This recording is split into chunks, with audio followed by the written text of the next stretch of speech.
it's murder. I mean, clearly it's murder. What can I do to help?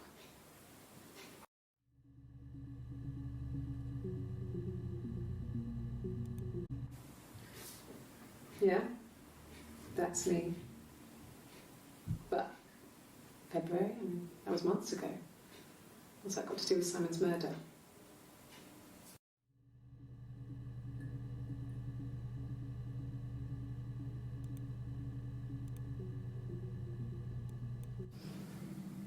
I didn't murder Simon. You've got it wrong. You've got the wrong person.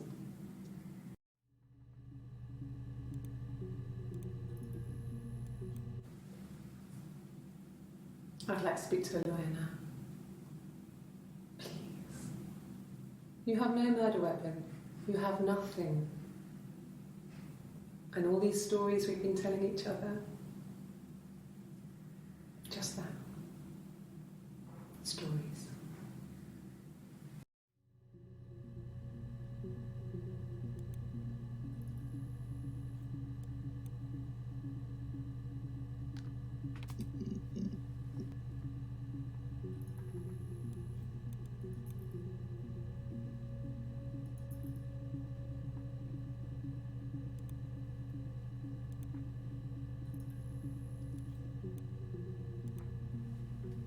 What the hell am I doing here? I have no idea what the premise of this game is.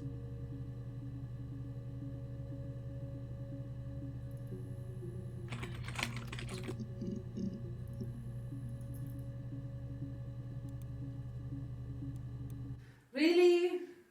Okay. Here's the rest. Oh, they laid a body on the doctor. Oh, the wind and the rain. Till a fiddler with a fiddle came walking by. Oh, the dreadful wind and rain. And he made a fiddle bow of her long hair. Oh, the wind and the rain. Yes, he made a fiddle bow of her long blonde hair. Oh, the dreadful wind and rain. And he made fiddle pegs of her finger bows. Oh, the wind and the rain. Yes, he made fiddle pegs from her finger bows. Oh, the dreadful wind and rain. And he made a fiddle out of her breastbone. Oh, the wind and rain. The sound could pierce a heart of stone. Oh, the dreadful wind and rain. But the only tune that the fiddle could play was, oh, the wind and the rain.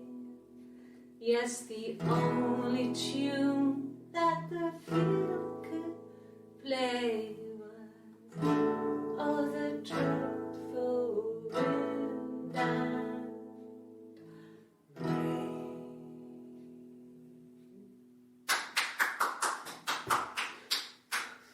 Anything you sing may be used as evidence against you. I thought this would explain something, but it just made it more confusing.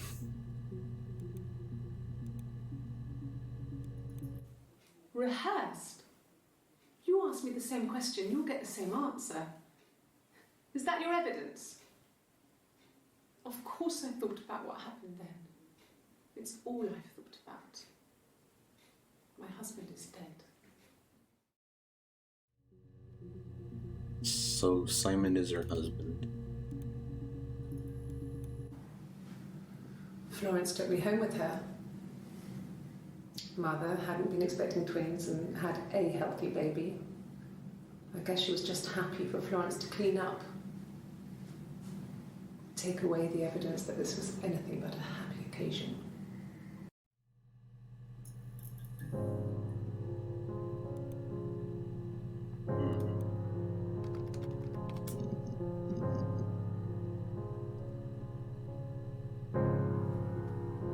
So I only have access to 5 video entries at a time, and whenever I search something, it just searches the subtitles of the video. So if there's too many searches, I only get the first 5 results, so I need to find a way to get how to watch every video without, going over this limitation. Oh, read me.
No, he was as shy as me.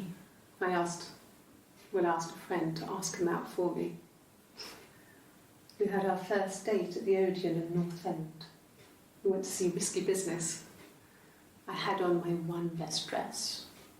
Simon paid, and he bought me a whisper, and I was worried about getting chocolate on my teeth.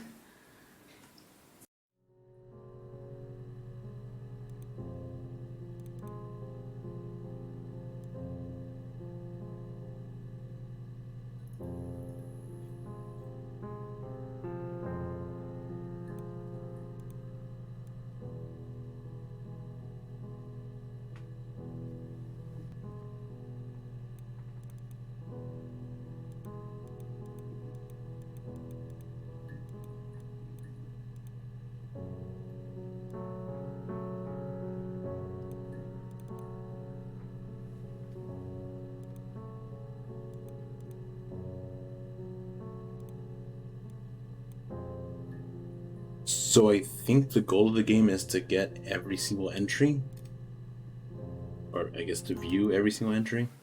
I guess you could call it that, but we were both happy to get married. It was a beautiful wedding. We had our first dance to Come Back and Stay. I'm not sure if that's a good wedding song, but I loved it. I chose it. I mean, it was genuinely our first dance. We'd never danced together before. It was probably awful to watch, but I enjoyed it. It felt like it was just me and Simon for that moment. Just the two of us.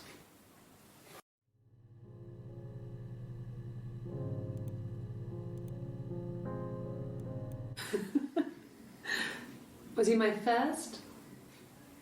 No need to be so coy. No, he wasn't my first. That would have been Carl. He was a local boy in a band. He was a bit of a shit. But he was sexy. We were 15.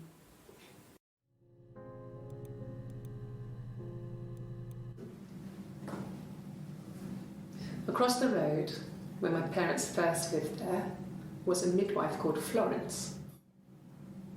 When Hannah was born, I was born at the same time. The midwife was there to help. I'd been throttled by the cord, probably wrapped around my neck by Hannah. The midwife told my mother I was dead. But I wasn't. She wrote all this stuff in a diary.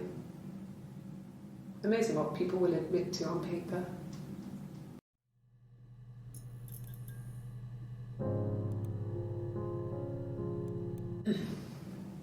Yes.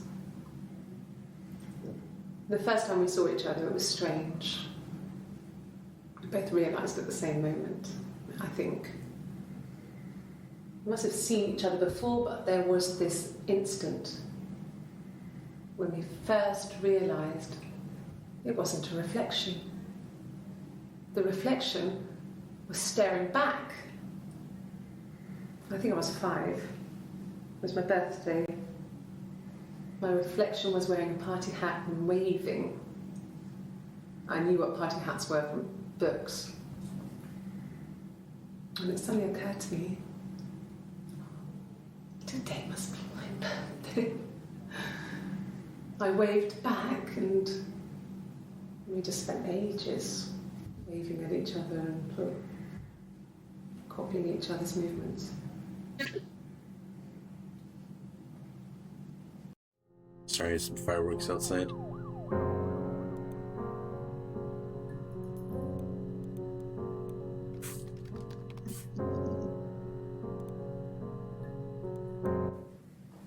Just became our way of life. We would swap places and take it in turns to do things, and we were very careful. Whoever had been out that day would come back and write a detailed diary so that we were on the same page. We had a list of rules that said what we could and couldn't do in any given situation. It was exhaustive. We lived a second life through those rules. Rules for things that could only ever happen inside our imaginations. We would consider all the permutations of future events and agree rules to walk our way through them.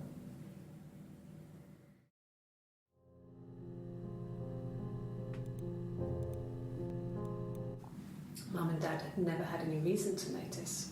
They were always busy. If Hannah was eating a lot, they didn't mind. She didn't put on any weight. That girl has a healthy appetite. If they heard us talking in the attic, they just thought it was Hannah playing one of her games, and that Eve was our imaginary friend. Once, she was already up and dressed and ready to go to school, and I snuck down for a piss. Mum saw me in my underwear, she went mad. Get dressed this instant! So I ducked into our bedroom, and seconds later, out came Hannah, dressed and ready. My mum was amazed.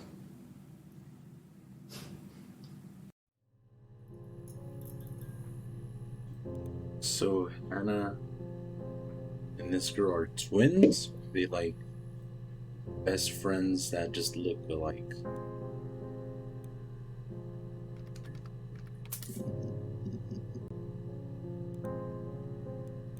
No, I was 15. Carl was older, 17, I think. I was really into him, regardless of how he actually behaved. Lots of drunken teenage sex. We did it in a church once. It's stupid. So he got tired of us and we split up after about 6 months. It was sad, but those early experiences, they help you realise who's really important to you, you know? Family. Should I be creating user tags? I hope not. Family. I mean, I hope it's not mandatory. So, Carl fucked off, and then there were other boys here and there, and then Simon.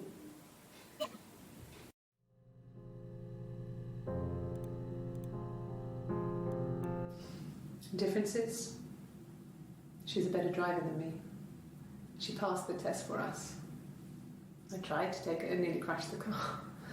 Learned that you can't rely on confidence to get you through everything. She is the shy one. She was especially shy around boys.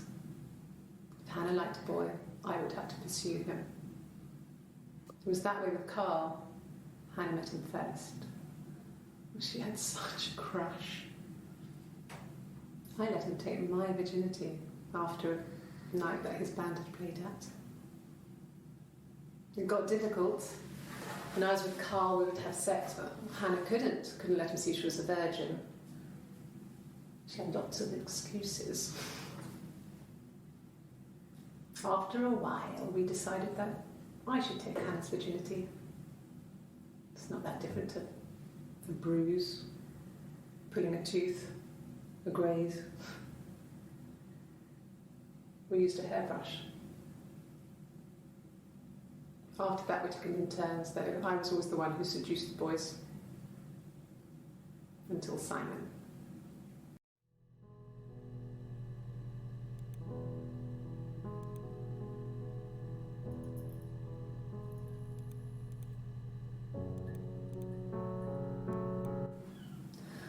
Hannah was so smitten with Simon. She started getting jealous, didn't want to share. Even the first date, we went to see Tom Cruise at the Old Odeon. We both went, kept changing places in the toilet. We only had the one best dress, so we had to keep swapping clothes. Must have thought we had terrible bladder problems. The next date, it was my turn. At the end, I let him kiss me, but that was it. We didn't want another Carl on our hands, and the Ouija board had said to hold back. After that, it was Hannah's turn, and she slept with him. Broke the rules. Deliberately broke the rules. She wanted to be the first to sleep with him. I mean, that's when she got pregnant. From that one time. Who did she sleep with? Simon or Carl? Hannah was so smitten with Simon. Simon. She started. Oh, After that, it was Hannah's turn, and she slept with him. After that, it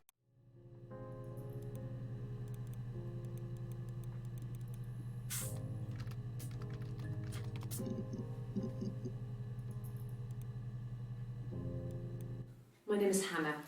H-A-N-N-A-H. Her name's Hannah? It's a palindrome.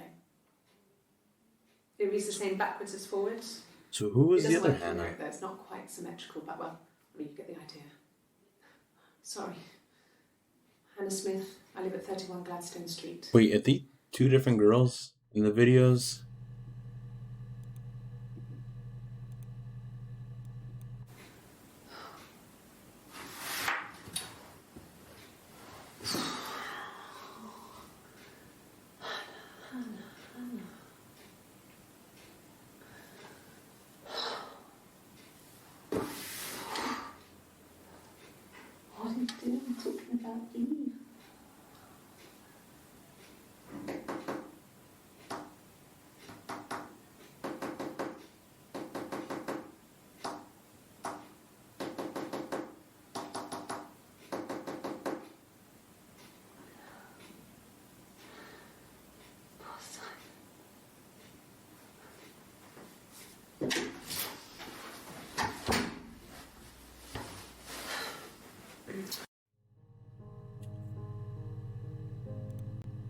So am I supposed to figure out, like, half the videos by Hannah, half the videos by the other girl? I think Eve? Maybe that's not her name. Yes, my name is Hannah Smith. Oh, shit. Sorry.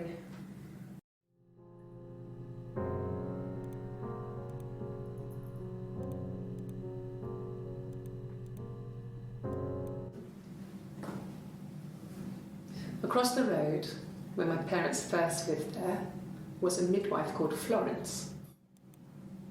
When Hannah was born, I was born at the same time. The midwife was there to help. I'd been throttled by the cord, probably wrapped around my neck by Hannah. The midwife told my mother I was dead. But I wasn't. She wrote all this stuff in a diary. Amazing what people will admit to on paper.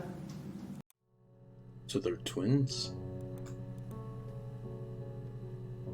Or she has like some weird double personality?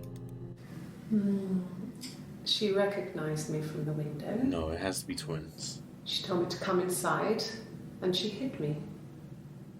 They had made the attic into a place where Hannah could play. It was a dollhouse. She hid me up there. No one else ever went into the attic. It was her place.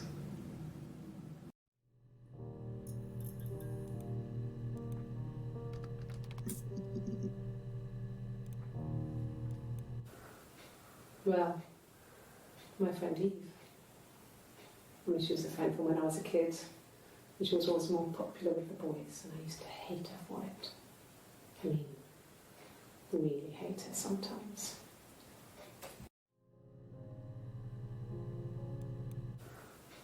Well, my friend Eve. As a kid, more popular.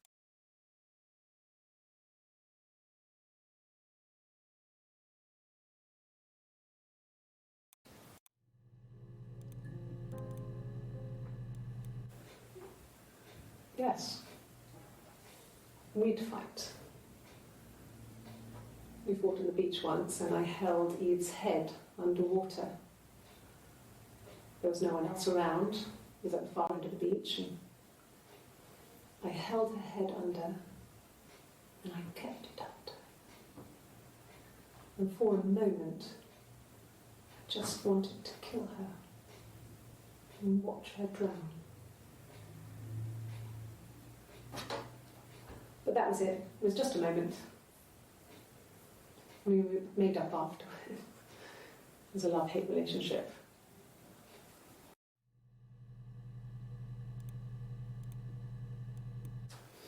A police station. Yeah.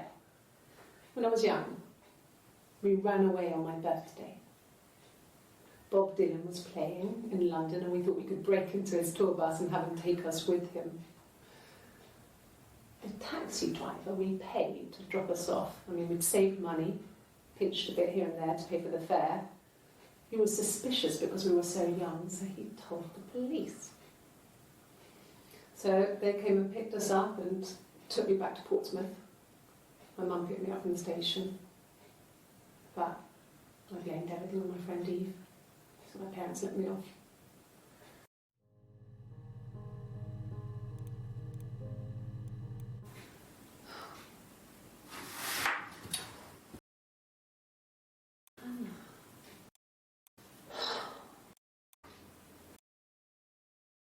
I'm talking about Eve.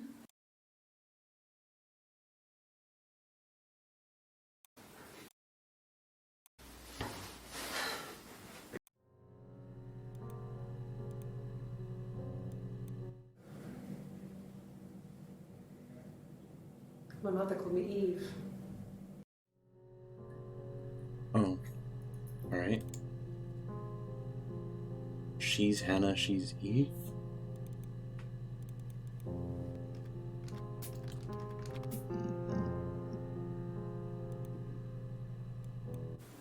You think it's murder? I mean, clearly it's murder. What can I do to help?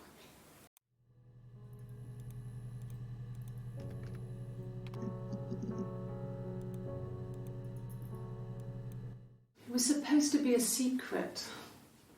Just because Simon is dead doesn't mean I have to give up all his secrets. It doesn't have anything to do with what happened to Simon. No one murdered my husband because he cheated his expenses for a romantic weekend in Oxford.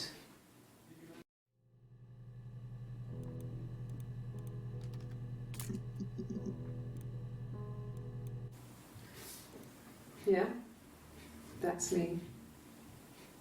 But February, that was months ago. What's that got to do with Simon's murder? I didn't murder Simon. You've got it wrong. You've got the wrong person.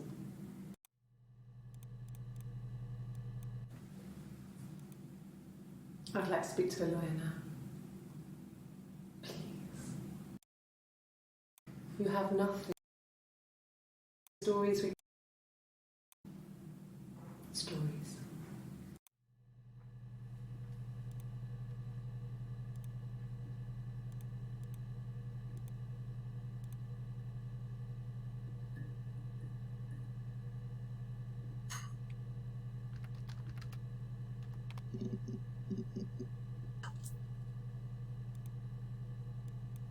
My name is Hannah. Hannah. It's Palindrome. I live at 31 Gladstone Street. Gladstone Street.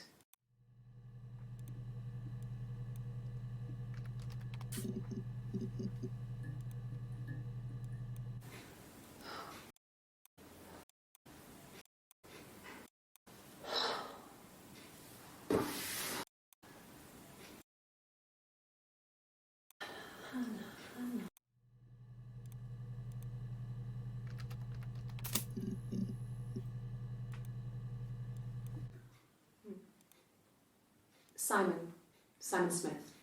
He works at Ernst Brothers Glass. They do windows, all kinds of glass. Simon does the more special work, mirror making, feature windows, artistic things, really beautiful things.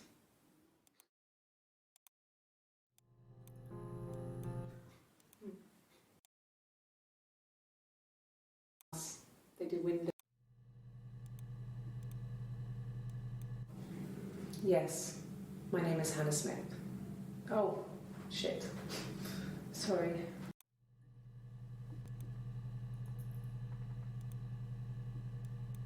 My name is Hannah. H.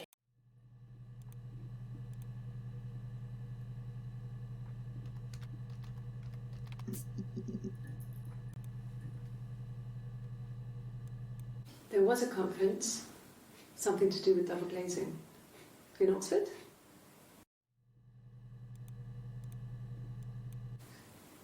Are you sure? What would he be doing in Oxford if there was no conference? I remember calling him. He said it was boring and he spent most of the time at the bar.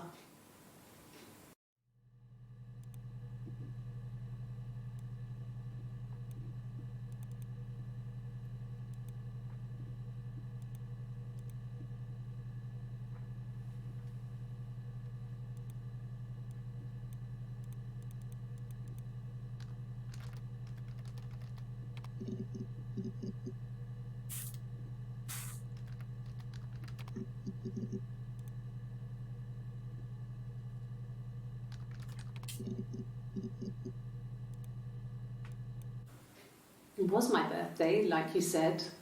We were going to have a meal at home. We had our meal. He gave me his present. I guess I didn't like the present.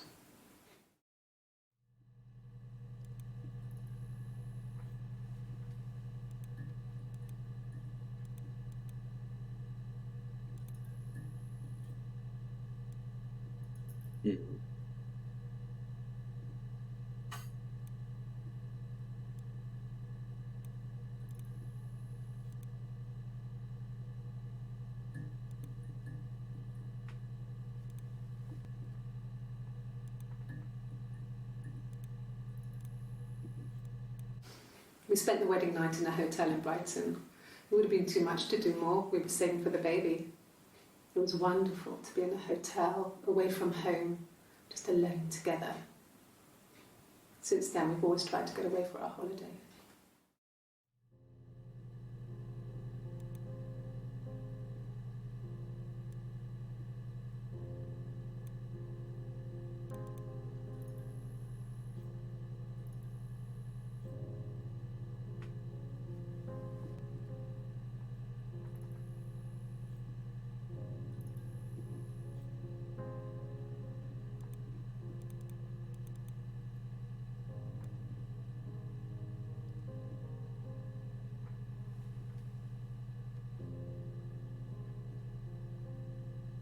This database contains footage transferred from the existing homicide series crime tape archive at Portsmouth. It has been automatically sorted using our ASR technology. Each statement made by the interview participants is stored separately so that they can be tagged for submission to court. The audio has been digitally stenographed. The content of each testimony is attached to each clip. Retrieve a clip, type in a word to the search field. Click search and the database will return all clips in which the speaker uses that word. Narrow search using multiple words. A narrow search. If you are working from a print transcript, you can be even more precise. Use inverted commas.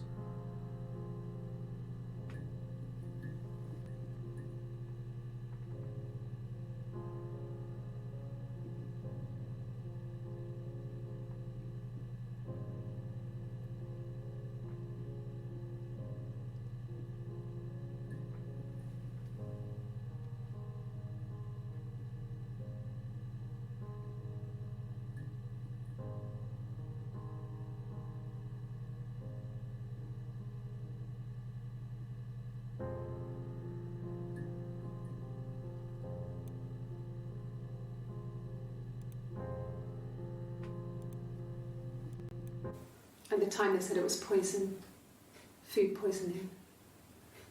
I mean, I felt so guilty. If I'd still been at home, maybe I could have done something. I don't know.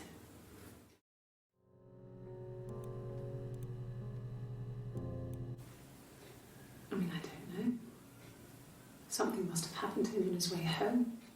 He could be hurt. I mean, why hasn't he phoned? I don't know.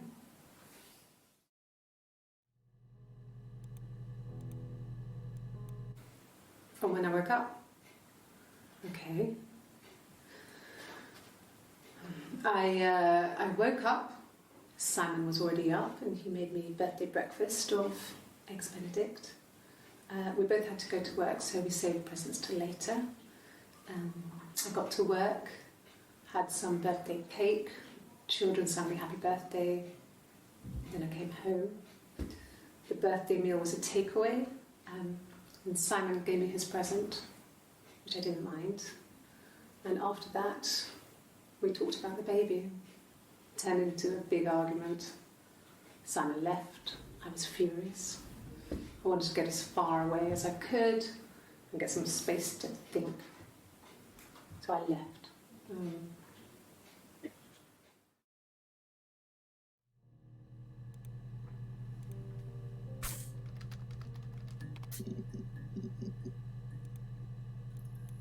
Yes, that's my birthday.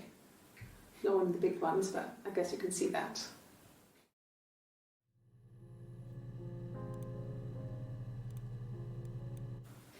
It was my birthday, like you said. We were going to have a meal at home. We had our meal. He gave me his present. I guess I didn't like the present. No. Well, yes. He found out on my birthday. I told him I was pregnant.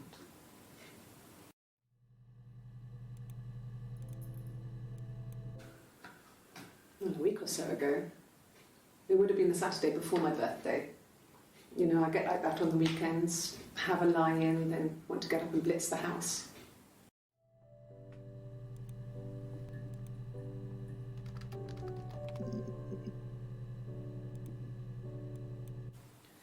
It wasn't the present so much. It was one of those arguments that had been simmering for a while. The present was a mirror, a nice mirror. He'd engraved the glass, the kind of mirror a princess would have in a story.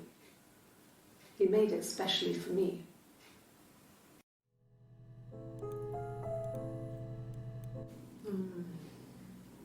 About 8 years back, it was a present to myself. I shouldn't even be drinking coffee with the baby.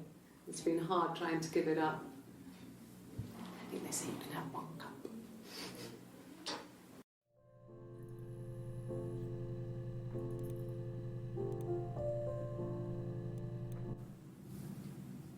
Her story is that she'd waited for him to come back. She put on my wig, some of my clothes, pretended to be me. They talked. She'd enjoyed being me. He said he wanted to be with me. Then he took out a present, another mirror, just like the one he'd given her earlier. That unique present. She went crazy, smashed the mirror. They argued, screamed. He hit her. So she grabbed a piece of the mirror and just swung it round. She cut his throat clean open. She'd only meant to scare him off.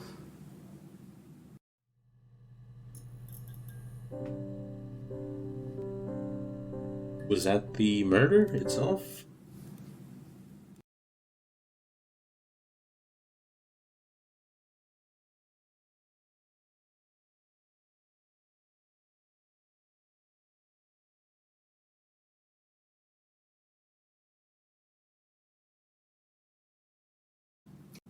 The mirror. You'd swung.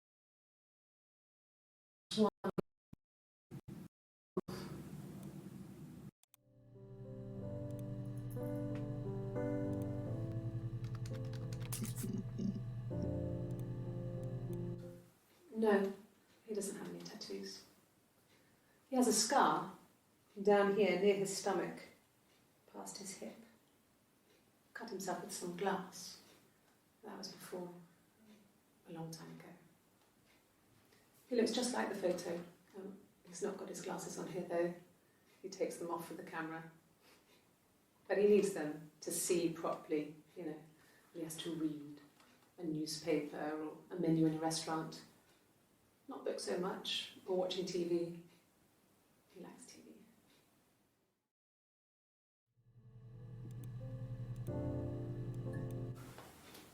Look, on his clothes, that would make sense. He made it, by hand. I mean, he brushes the silver onto the glass. It's not how they make mirrors these days. I mean, he made the mirror, and he gave it to me.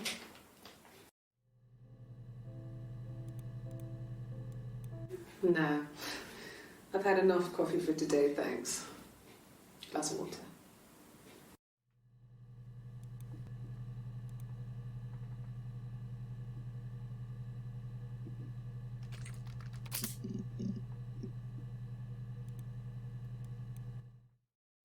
The mirror. I can't remember. I put it somewhere safe. Upstairs, I think. I haven't looked at it since.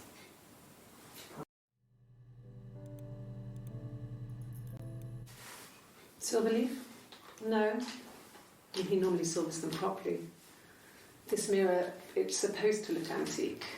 The reflection isn't as good. It's the perfect mirror for someone who doesn't like to look at their own reflection.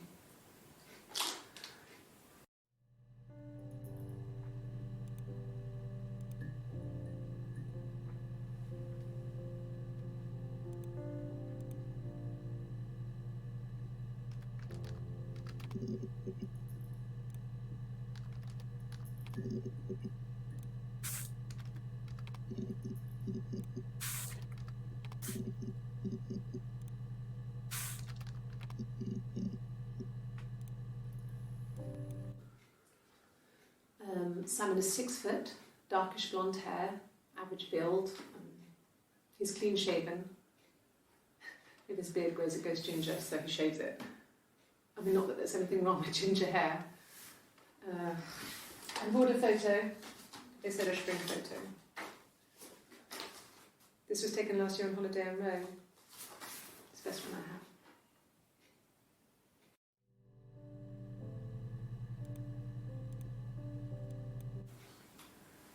When you've been married for 10 years, stuff accumulates. We could argue about anything. And he's so nice. That doesn't help.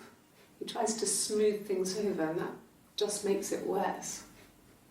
We're both passive-aggressive, so we never normally argue directly about anything.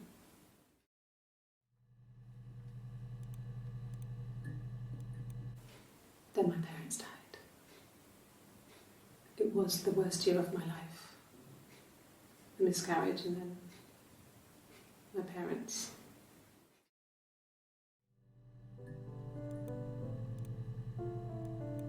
Yes, I inherited it from my parents, so it made sense to move back, me and Simon. Felt like going back to old ways before the pregnancy. Reminded me of being a girl, a dollhouse in the attic, old things. We didn't sleep in my parents' bedroom for a long time. We decorated it as soon as we moved in, but it was another year before we started sleeping there.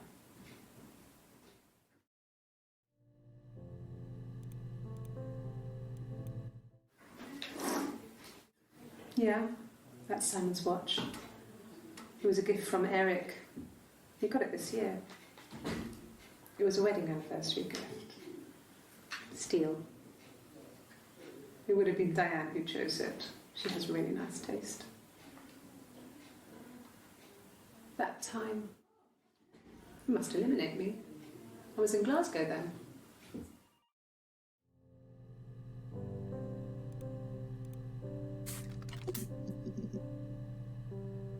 That's a lot of Eric's. He was wearing a shirt, with a blue turtleneck shirt and jeans. He has a watch. It's a really nice one. That was a gift from his boss, Eric. He had his coat, a long grey duffel coat, like Paddington Bear. He would have taken that with him. It's not in the house.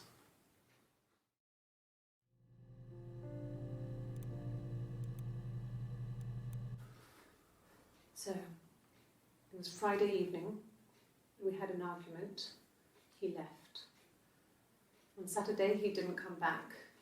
I waited all day. He was supposed to go help Eric out with something on the Saturday afternoon. They had a job. He didn't show. So Eric was ringing on the phone. I checked at the Rock, that's our local. They said they'd seen him on the Friday night, but not since. He still wasn't back this morning. It just isn't like him at all. Still not back by dinner time. It's getting dark again. So I decided to come see you. His parents haven't heard anything either.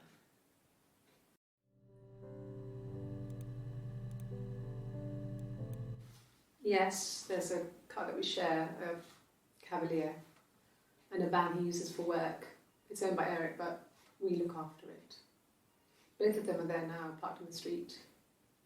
I'm not sure about the keys for the van. I can look for you when I get back. Yes, there's a car that we share, a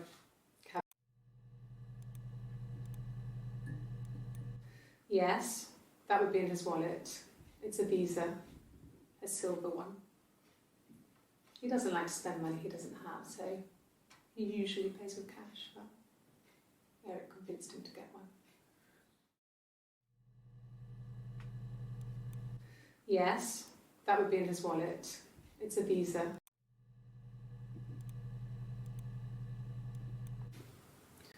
Eric was like an uncle to him. They were pretty close. They spend a lot of time with each other, especially when they have to go to conferences. Have you met his wife, Diane?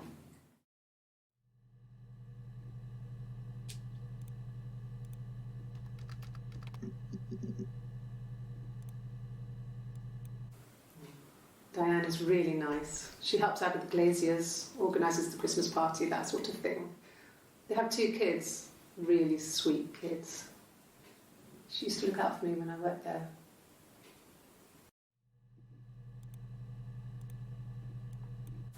Not really. He would go to the pub.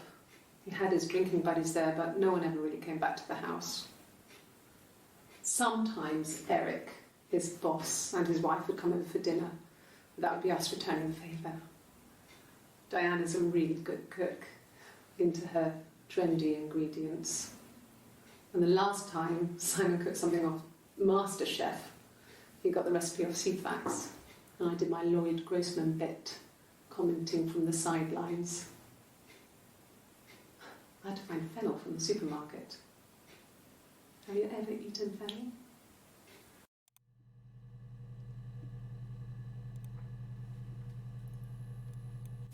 Not really. Simon facts, comments, fennel from the supermarket. Fennel from the supermarket. Have you ever eaten fennel?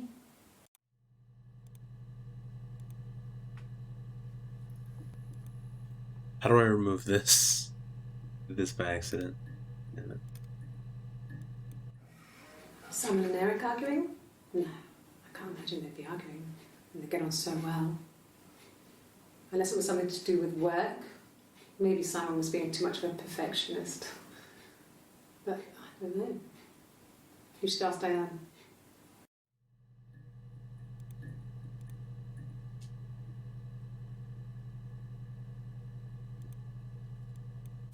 Not really. Have you ever eaten?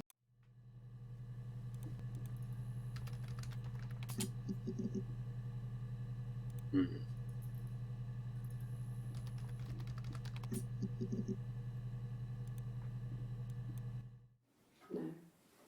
I think he spoke to Helen. She said he was upset about her argument, but I'm not sure what else he said. He likes Helen. He likes blondes.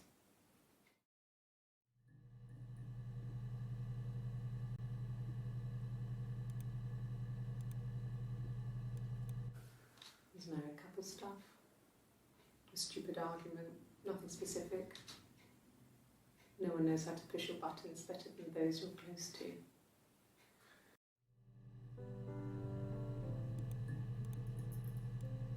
No. I mean, yes, we have arguments, but he never runs off. He always comes back. We make up. It's always that way.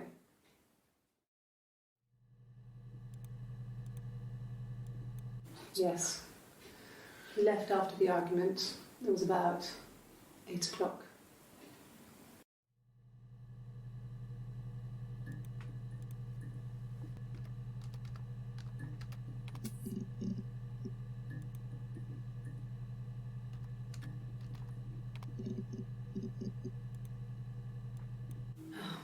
Okay. I parked up on the street. It was busy, so I parked down the end of the road. I walked up to the house, I knocked on the door, no answer. I took my keys out of my bag, unlocked the door. The main lock was unlocked. I could tell because the key wouldn't turn when I tried to turn it to the left. I walked in, Simon's coat wasn't on the peg. I couldn't see his shoes on the shoe rack. I shouted out for him. I walked straight into the kitchen. He usually sits in there to have a cup of tea and read his paper. He wasn't there. I touched the kettle, it was cold. I looked quickly into the living room, nothing.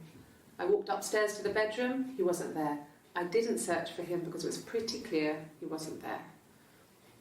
Then I had a shower. Whilst I was in the shower, the phone rang. I think it was Eric, his boss. I didn't answer it. Then I came out and I was just exhausted. So I lay down on the bed and I fell asleep. Fireworks. I didn't mean to. I woke up a couple of hours later and I was surprised to see no one in the bed next to me. And then I remembered where I was and what had happened. That's when Eric called again. I spoke to him. Then I called Simon's parents. And then I decided to come and see you. That enough?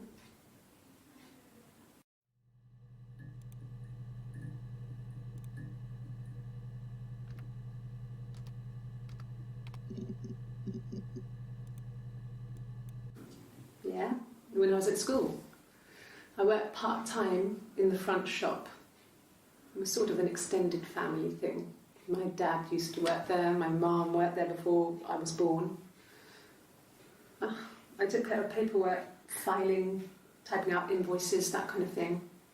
It was a good job for a girl back then.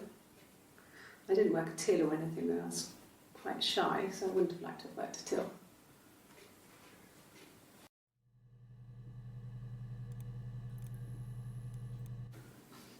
I got a job to contribute, you know. Doug knew someone and I got a job as a dinner lady at the primary school. They said it didn't matter if I could cook or not, just don't poison the kids. So you see, it's always been complicated between me and Simon. It's never just been the two of us, there's always been pressure.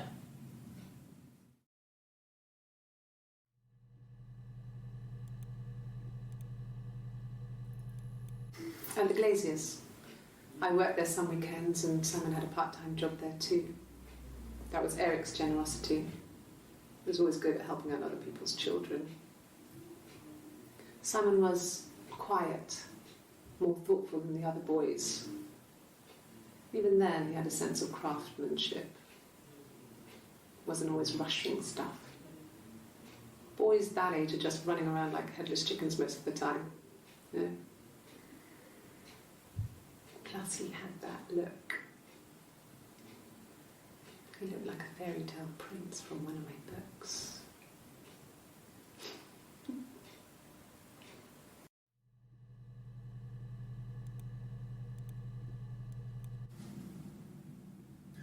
Hannah had a miscarriage.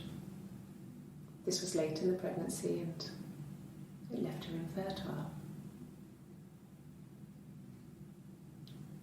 Felt like the universe had corrected its course. We were aligned again. But Hannah and Simon were still living with his parents. They were married. Simon had a job at the Glaziers now. Eric had given him a full-time position after he left school. And then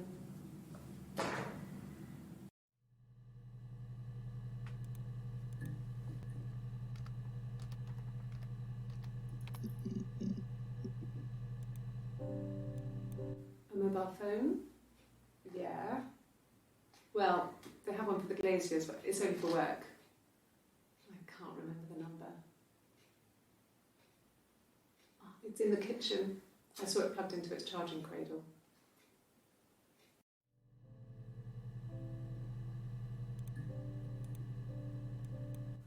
Sure.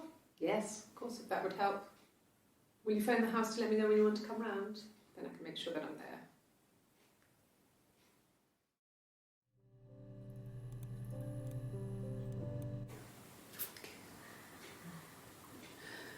It was after dinner. I'd spoken to Sam's parents on the phone. I looked up for an early night and I suddenly had this thought. I think it was something his mum had said. For an early night and I suddenly had this thought. I think it was something his mum had said. She'd been speaking about old stuff, sad stuff, about when we lived there, about the baby. There's some boxes in the cellar, nursery stuff, stuff we never needed and I never had the heart to throw out. And I suddenly remembered that when I'd looked down there the week before, those boxes, that pile was in the wrong place. I went cold all over. I went down there with a torch and went straight to the back and that's when I saw the bin bags. Pulled them open, saw the body. I screamed and that's when I called the police.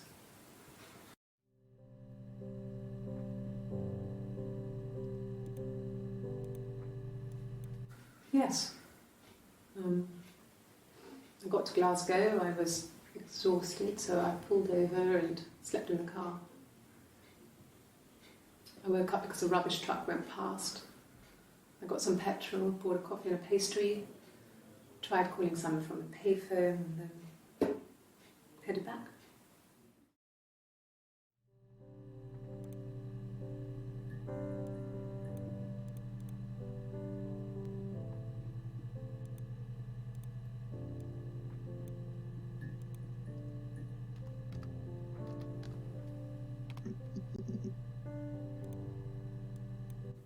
It's the Rockington Arms, The Rock. It's run by a nice couple, Peter and Susan. There's some other regulars there that Simon likes to drink with, and the barmaid they're having sometimes, Helen. Peter said Simon had been in and had a few drinks.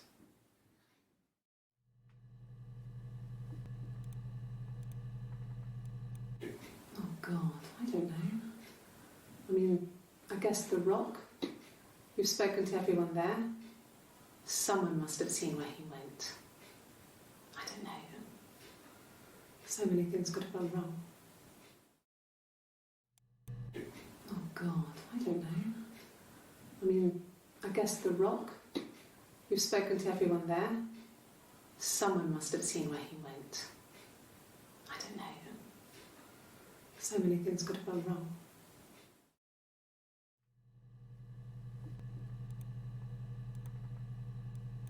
No, no one has been in the last few weeks. We had a plumber come in 3-4 weeks ago. Someone Simon knew from The Rock.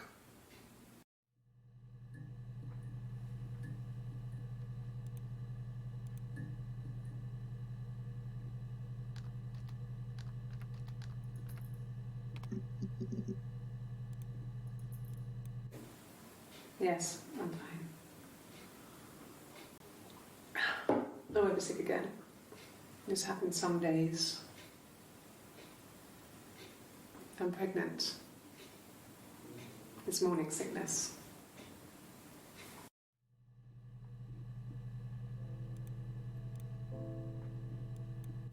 It was late, early Saturday morning.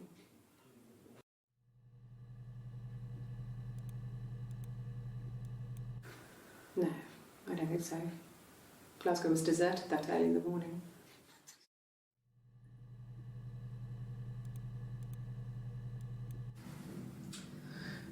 I was living in the attic. It was a very hard time. I was depressed, was still pretty sick of the STD. And I came down one morning and they were dead. They were in bed and both had been sick. They'd thrown up a lot. And I'd slept through it.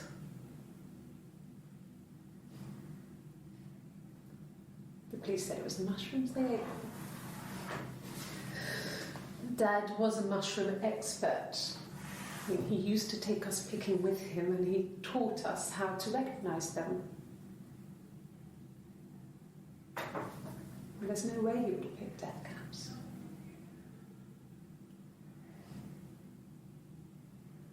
But the police believe that's what happened. They never even looked in the attic.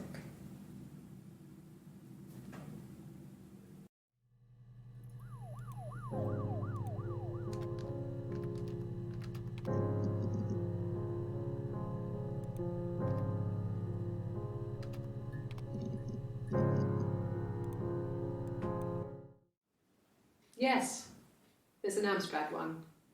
No one uses it for very much. There's a printer so you can write letters on it. Simon sometimes plays games, you know, climb the tower, save the princess, that kind of thing.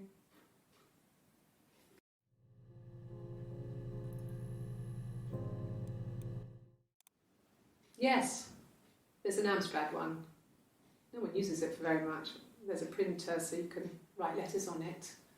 Simon sometimes plays games, you know. No, he doesn't keep a diary. That's my thing. I've kept one, well, as long as I can remember, since I was a girl. Helps make sense of my day. And when you're forced to put something into words, it just gives you perspective. everyone's on the same page.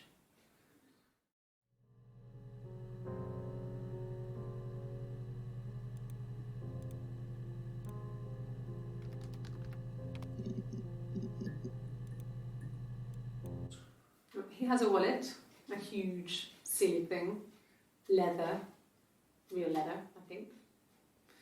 He packs it full of stuff, business cards, receipts, lottery tickets. He always carries it in his back pocket. I think that's why he's got a bad back. Offsets the discs. I haven't seen it, so he must have it on him.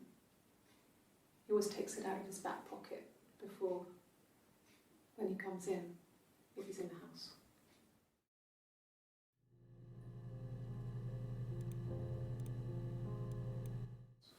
Did I pass? Sorry, I messed it up with all that Rapunzel stuff. Do you need me to do that card again?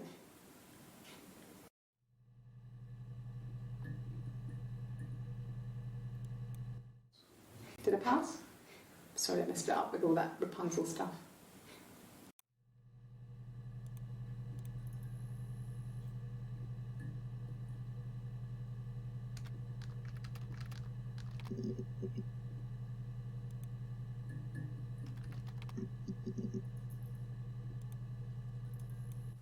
No.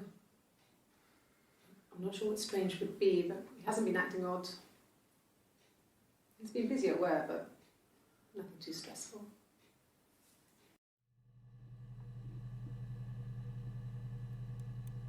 No. I'm not sure what strange would be, but he hasn't been acting odd. He's been busy at work, but nothing too stressful.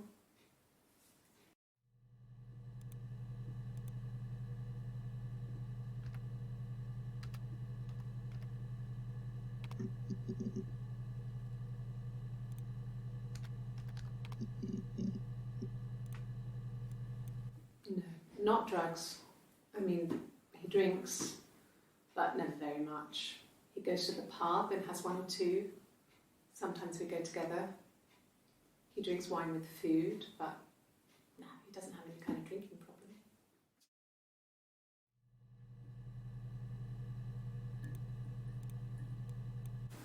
God, I don't know.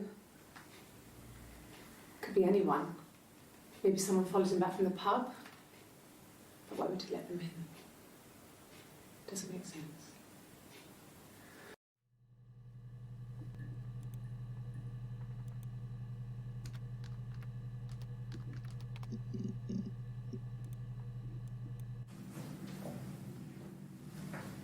He saw me singing one of my shows. Pure chance. Not sure I remember what he was even doing there. Afterwards, I had a drink at the bar and he came over and we got talking. I knew who he was. Obviously I knew who he was. But he didn't know who I was. He was fascinated by the likeness. He guessed my name from my tattoo. Told me it was a palindrome, well, that would impress me. I enjoyed talking to him. It was amazing to be able to sit and interact and talk to him after all this time. He didn't tell me he was married. I'm not sure what he was thinking. He later told me it was like he was dreaming. A waking dream.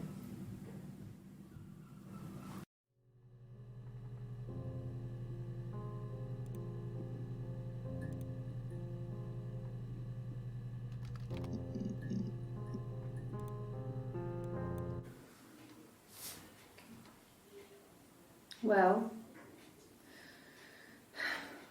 she has a knife. She's been cooking, I guess. She's been cooking him his favourite meal. She's his wife. And he's asleep and she doesn't want to wake him because he's ill. That's why she's sad. Because he's ill and he might die.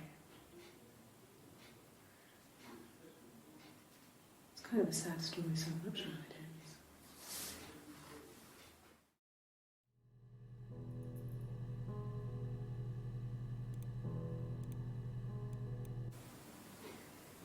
You're reaching here. Oh, I don't know why. No, I've never cheated on anyone. I've never taken anything from anyone. Simon is dead. But I have my baby to care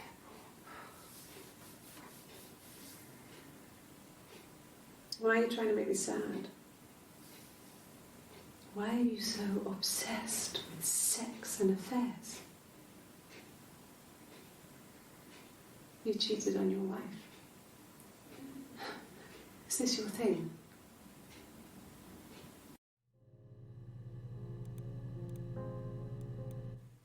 And what did your wife do? She didn't kill you. You think I killed Simon because he was having an affair? Well, I didn't kill him.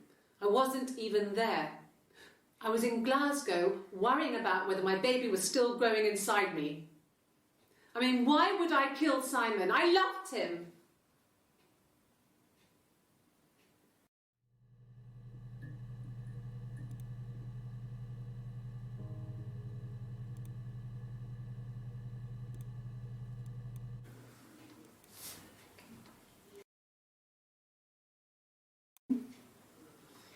I guess she's been...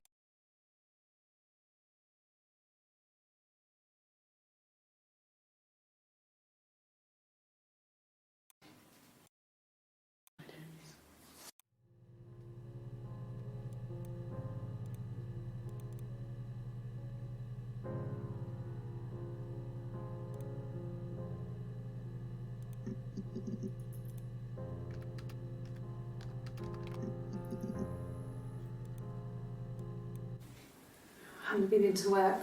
I guess I've just been waiting to hear from you, hear from my husband.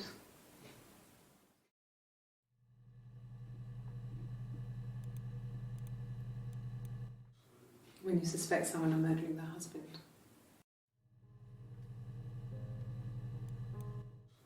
When you suspect someone of murdering their husband.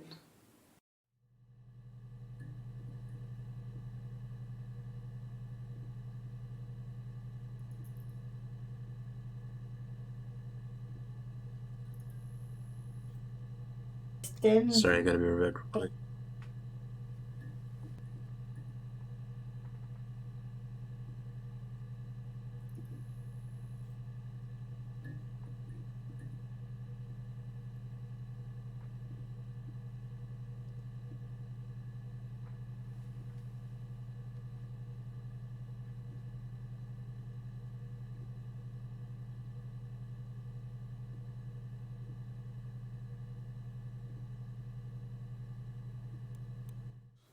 When you suspect someone of murdering their husband.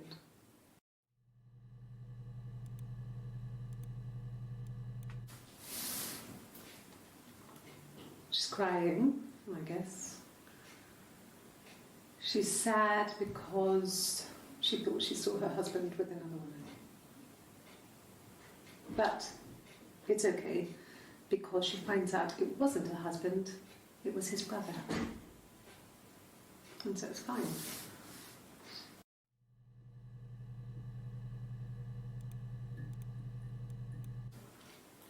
I thought it made me sound suspicious. It's not a normal thing to do, to drive to the other end of the country. I wanted to keep it simple. I know it was stupid not to tell you everything. Saying I spent the night in Glasgow when my husband went missing, I thought it would, distract you from what was important. It's different now. Now he's...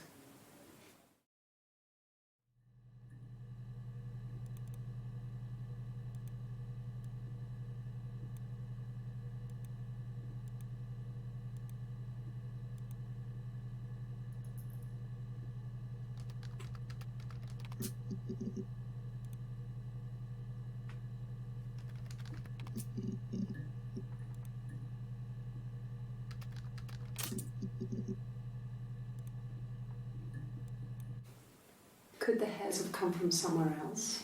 I mean, could they... We have a lot of dolls in the attic. There's a Rapunzel doll with long blonde hair. Could they have come from there? Could the hairs have come from somewhere else? I mean, could they... We have a lot of dolls in the attic.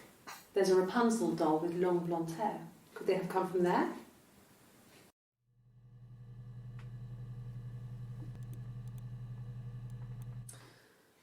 This other person doesn't exist. I don't know what the blonde wig is, but it could be anything. Have you looked at the cat flap?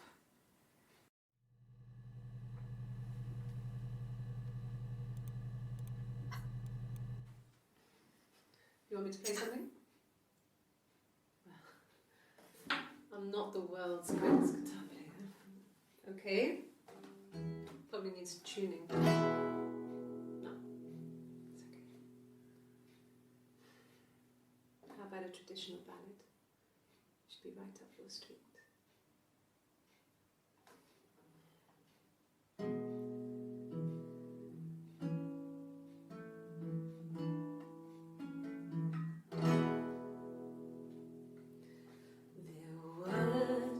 Sisters came walking by the sea. Oh, the wind and the rain. The eldest one pushed the other one in. Oh, the dreadful wind and rain. See, they both had a love for the captain's son. Oh, the wind and the rain, but he only cared for the youngest one. Oh, the dreadful wind. Oh, the eldest envied her sister fair. Oh, the wind and the rain, with a pretty little face and her long blonde hair. Oh, the dreadful wind and rain. She pushed her in and held her down. Oh, the wind and the rain watched her as she slowly drowned. Oh, the dreadful wind and rain. Oh, she floated up and she floated down. Oh, the wind and the rain floated till a ship came by. Oh, the dreadful wind.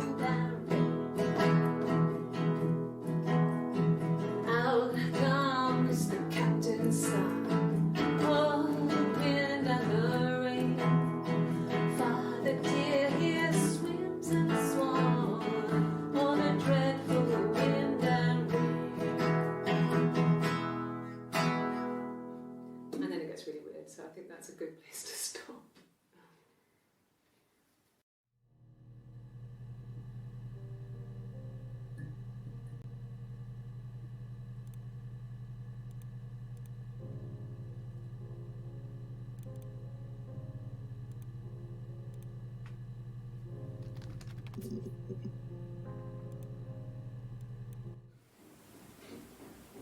I wasn't in the house.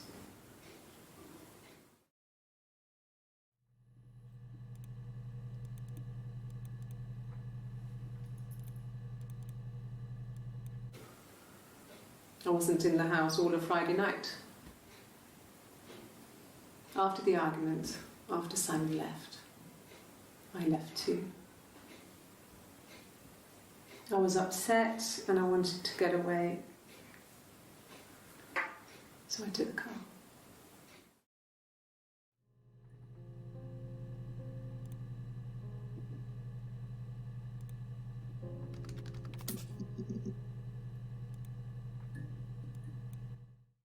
Yeah, I had to let myself in. The door locks if it swings too.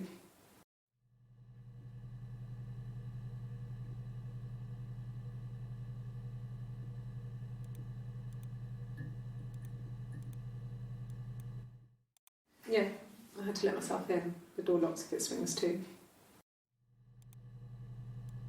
Yes, I always pull it shut and then lock the bigger lock with the key.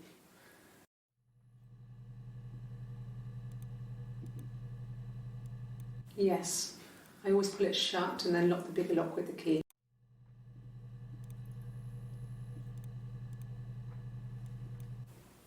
Okay. I parked up in the street. It was busy, so I had to park down the end of the road. Walked up, knocked on the door, no answer. I took my keys out of my bag and unlocked the door. The main lock was unlocked. You can tell because the key doesn't turn when you try to turn it to the left. I walked in. Simon's coat wasn't on the peg. I couldn't see his shoes in the shoe rack. I shouted out. I walked straight into the kitchen because he usually sits in there to have a cup of tea and read his paper, but he wasn't there. I touched the kettle. It was cold. I looked quickly in the living room. Nothing. So I walked upstairs to the bedroom and he wasn't there. I didn't search for him because it was pretty clear he wasn't there. I had a shower. The phone rang whilst I was in the shower. I didn't answer it. I think it was Eric. Didn't I already see this one? just Why did it say I exhausted. didn't say that yet? So I lay down on the bed and I fell asleep, though I didn't mean to. I woke up a couple of hours later and I was surprised to see no one in the bed next to me. And then I remembered where I was and what had happened. That's when Eric called again. This time I spoke to him. Then I called Doug and Eleanor. And then I decided to come and see you. That enough?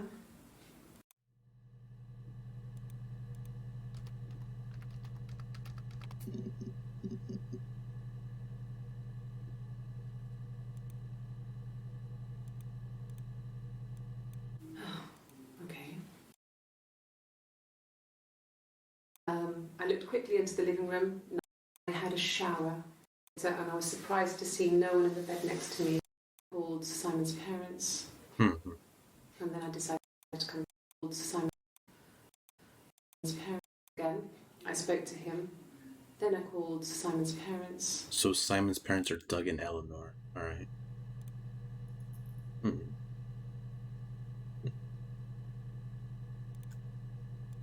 Yeah. I pulled over and slept in the car. This was just by the side of the road. I was exhausted.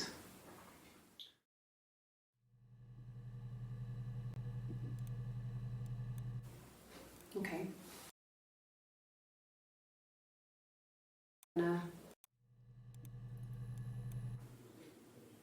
When I arrived in Glasgow, I was exhausted. The streets were empty. I was driving badly. And I hit a taxi. Not a big crash, just paintwork.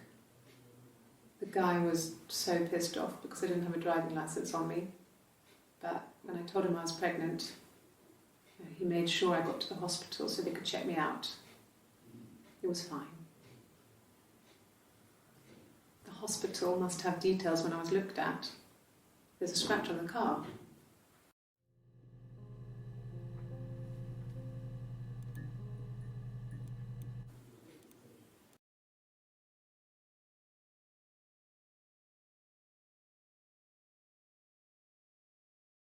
Because I didn't have a driving license.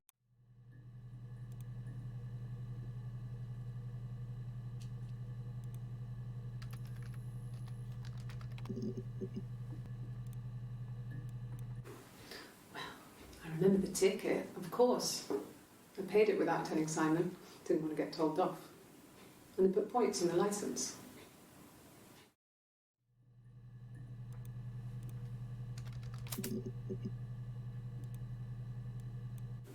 Yeah, we were 17.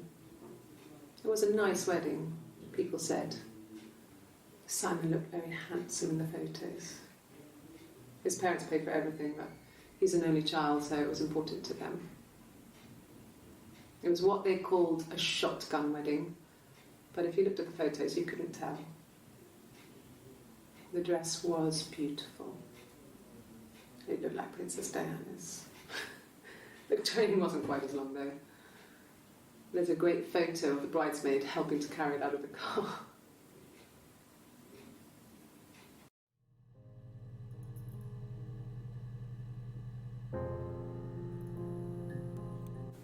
Yeah.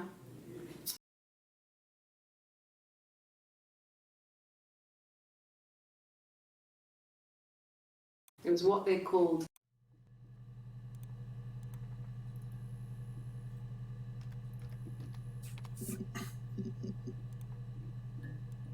No, I don't think it was. I turned the key, but it was already unlocked.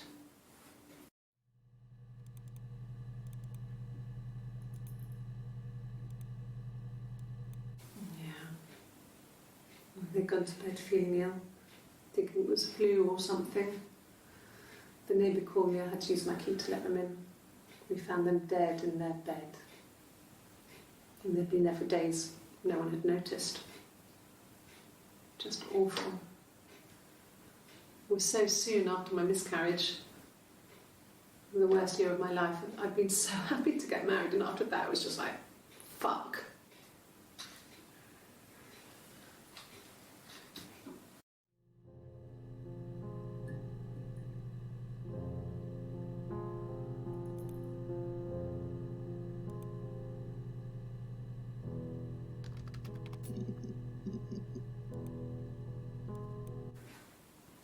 I got pregnant. Both our parents had a big powwow. We weren't even in the room. And they decided we should get married.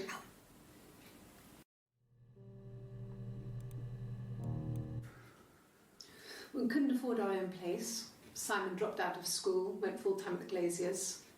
That was Eric's generosity. We moved in with his mum and dad. They had a spare room for us and the baby, if it came. It was a nice change, time to myself, living there for those months, full of hope.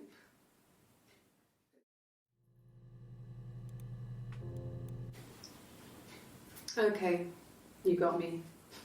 I'll confess. We were there. It was a dirty weekend.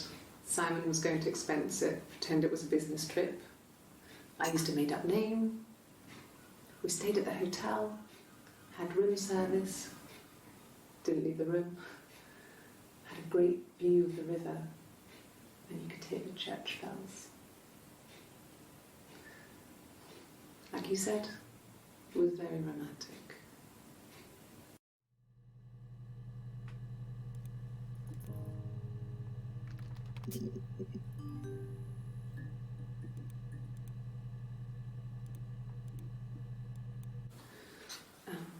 I sleep on the right side of the bed as you come in from the door.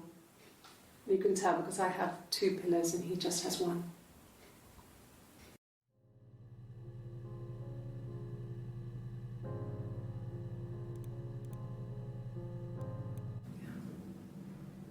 I'm not sure where the dollhouse came from. I don't know if it was given to them or they inherited it. I mean, they wouldn't have had the money to buy it. Was so huge. It must have been taken up to the attic in parts and then reassembled up there. It's a beautiful thing. Wallpaper to scale, little furniture, the lights work, mirrors, beds, big duvets and pillows. We spent hours and hours playing in it, invented all these characters and families who lived there. We wrote paperwork for them all, passports, diaries, gave them all really elaborate stories. Once, a moth got trapped in there.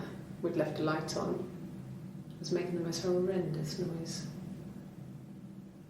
We tried to kill it, but it was tough. We ended up crushing it under a copy of the Arabian Nights.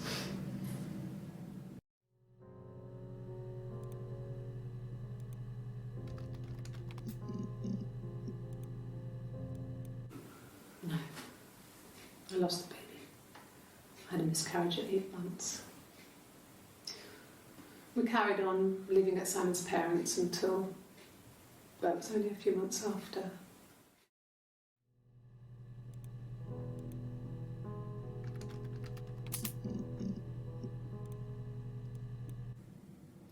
Mum and Dad never knew what was going on. We got so good at it. We were so in sync that we'd use each other to cheat. If one of us had a hangover, the other one would go to school. Whoever was best at a subject would sit the exam. There were lots of differences between us. Some things one is better than the other at.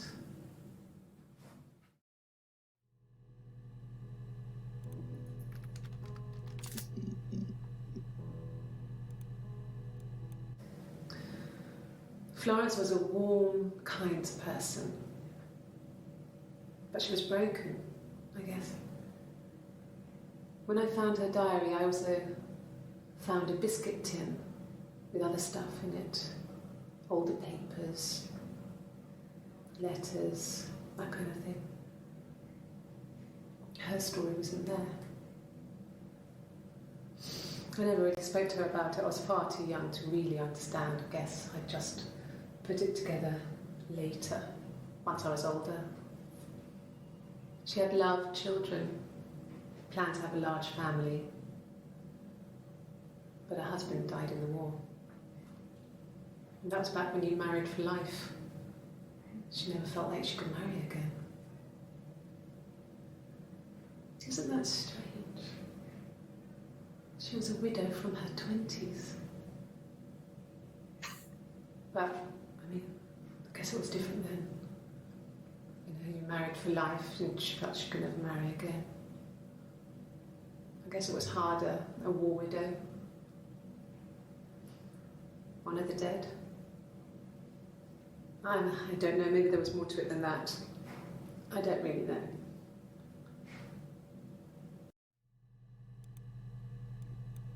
No, it was just me and her. It was the name they were going to call their first child. They talked about it and were going to try when he came back. Florence's family had a history of firstborn girls, so they were convinced it was going to be a girl. It's hard to know if this is all true. These are stories I remember, that I read when I was a child. Maybe I misread, maybe I misunderstood. Sometimes it's hard to remember what happened last week.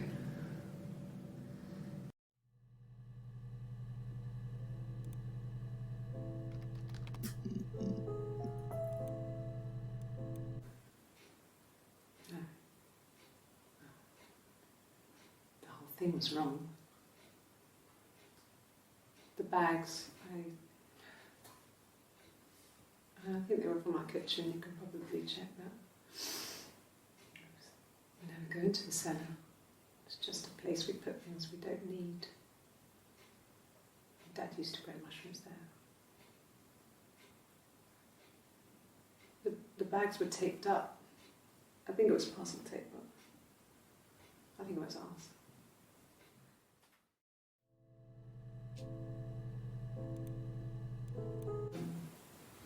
No, they were shut. Most of the windows are really hard to open anyway. They're stifling in summer. They were painted over by my dad. Could have left a door open accidentally. Or there's a cat flap in the back door.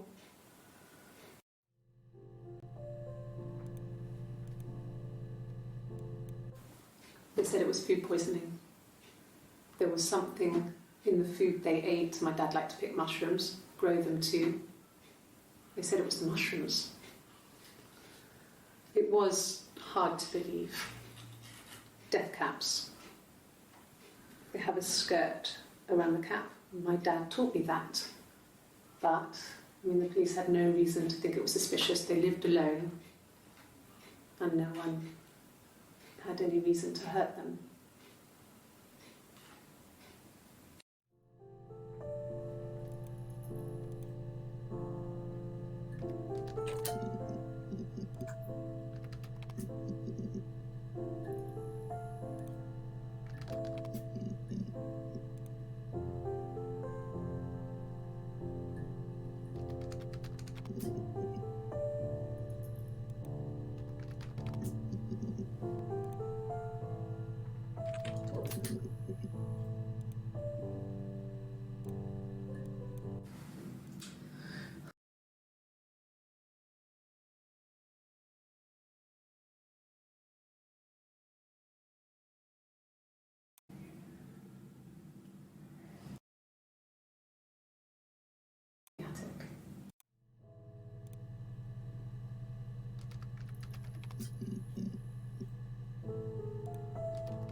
Well, fine, considering.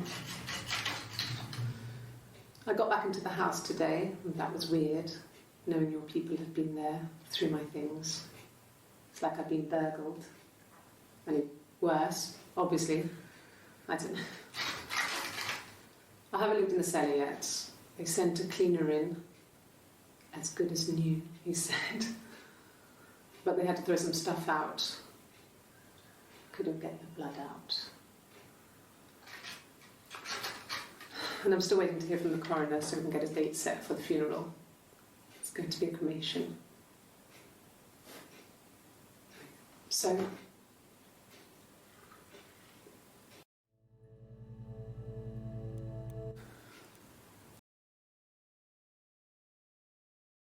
funeral. It happened very quickly. We hardly had to talk to each other. We agreed almost silently. The baby was what mattered. We'd help each other. We cleaned up. We bagged up the broken mirror, her clothes. They're gone. We took him down to the cellar. We knew we had an alibi, and we wanted the body to be found later. We wanted to have suspicion on us, so we could then disprove it, rather than have it linger. Better to keep the body in the house than risk being seen with it. The watch, that was my touch, to make sure the alibi stuck.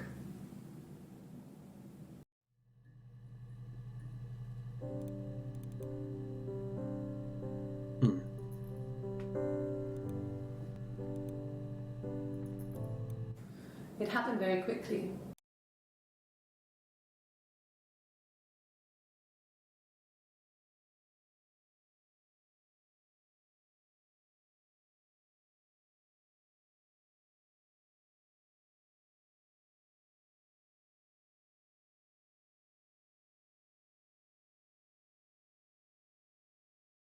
Better in the house than risk being seen. That was my touch.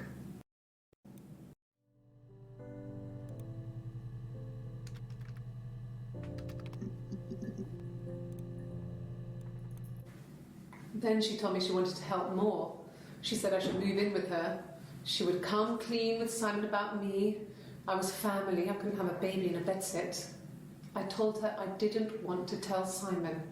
Told her to wait for the time being. Oh, hello.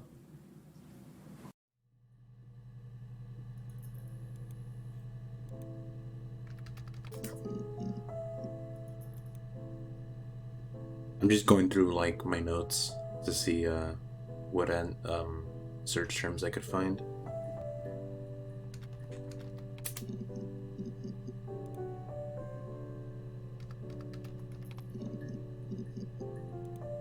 There's a lot here. Okay. I've given blood before. Do you need to take that for your records?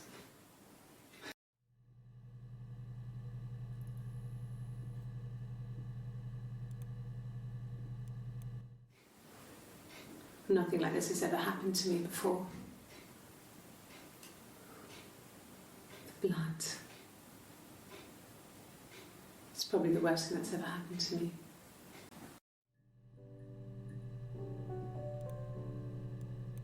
Like I said before, it was 3, something like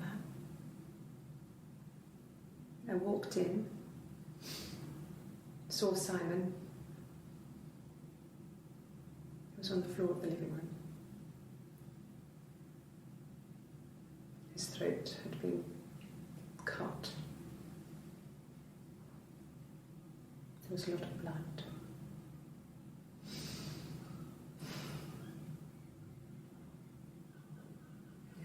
He was dead.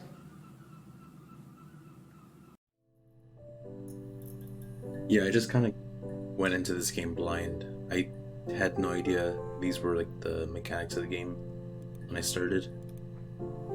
But I think I'm understanding like what I'm supposed to do exactly.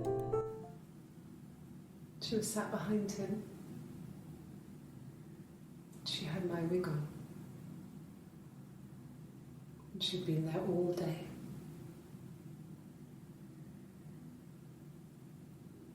She had blood on her.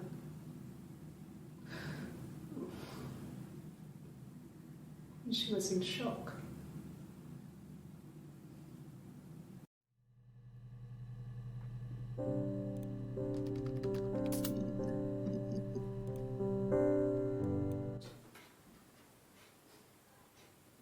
His body didn't look real. And his throat. It looked like his throat had been cut.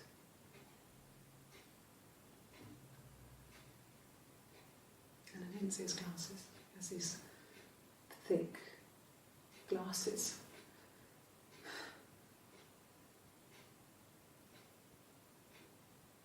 He doesn't always wear.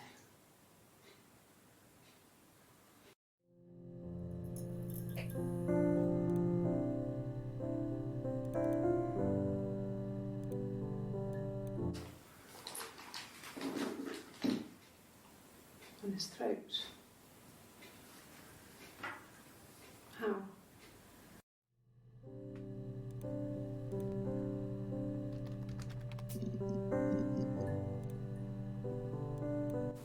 Yes. It was a shock to him. I mean, we never thought it was possible. I don't know what he... I mean, I hadn't decided whether to keep the baby. I wasn't really ready to talk to him about it.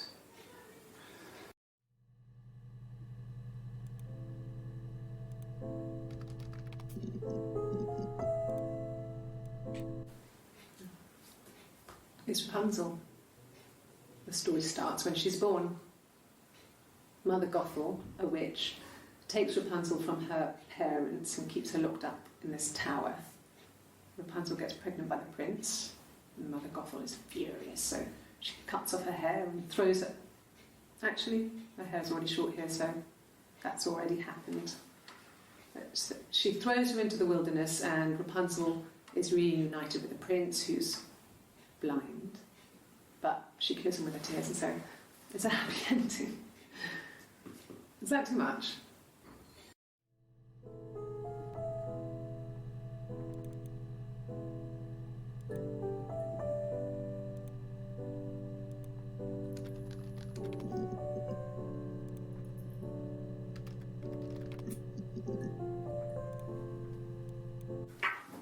Let me see.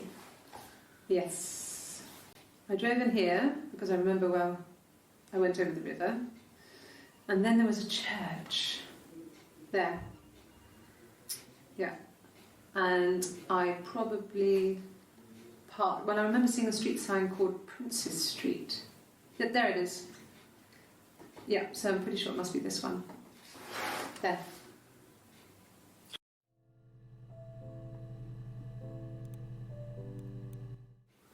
I don't know if anyone really changes. You just become more yourself. Simon was my prince, and that hasn't changed.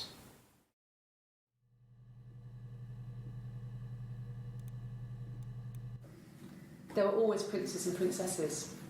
They were the special people, more important than the other characters in their stories.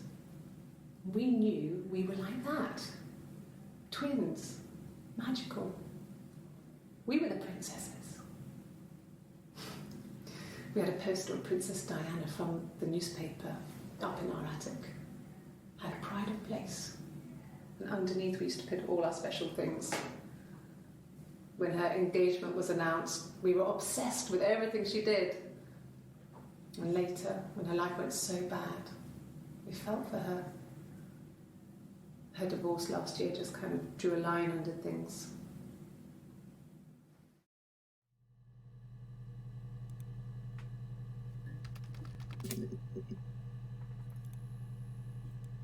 I got in the car and I drove. I just kept driving north. Just kept going, just wanted to get as far away as I could. When I finally stopped, I was all the way up in Glasgow. I was so tired. I just had to sleep.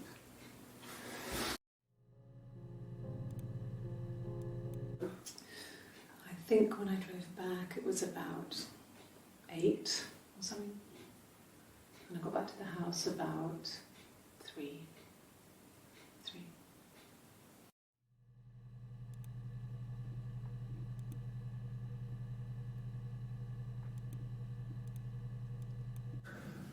It's like I told you before, I drove. I took the car and drove. I don't have my own car, but I have a spare set of keys. I just drove north. I wanted to think, put some space between me and them. Everything I told you before is true. I stopped at Glasgow. I was tired, exhausted. I pulled out and I hit a car. My car was okay, but I was worried about the baby, so I went to A&E to get the okay. Everything was fine. Slept in the car. When I woke, I tried to call Hannah from a payphone. She wasn't answering. And then I decided to drive back. I had decided that she was more important to me than Simon.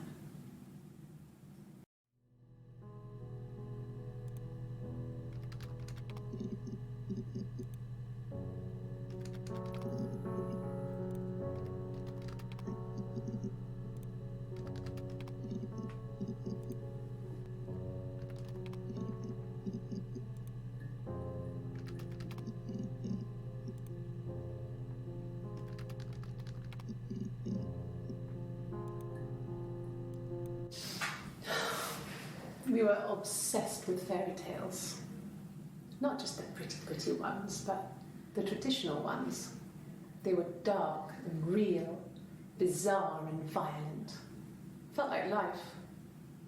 We had this huge old book that I think Mum must have bought from a library sale. The illustrations had thin tracing paper over them to protect them. They were in colour, shiny plates. At the front of the book was an index of illustrations. We read that more than the actual stories. We'd read aloud the captions and flip between the pictures. There was something intimate about peeling back the tracing paper, undressing the pictures. Rapunzel's hair is cut. The eagle plucks out his heart. The princess pricks her finger.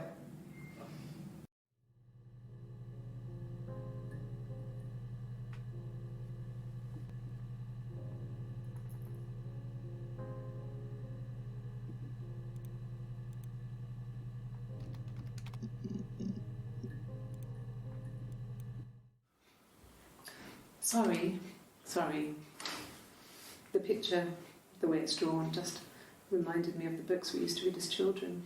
I read those fairy tales over and over, and they were so real to me. Rapunzel was my favourite. My brain is just full of it. Are any of these in colour?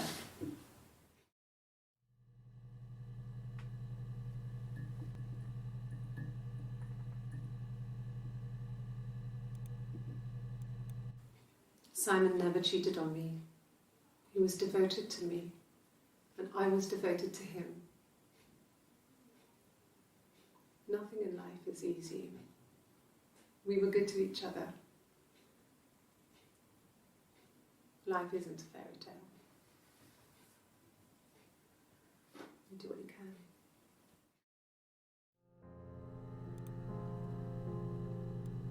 Well, she wasn't my real mother, but she raised me. Do you want to hear the story? It's a real-life fairy tale.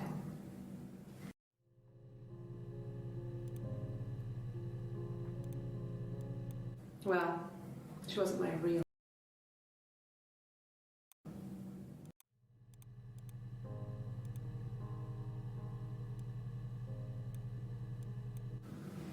Fairy tales.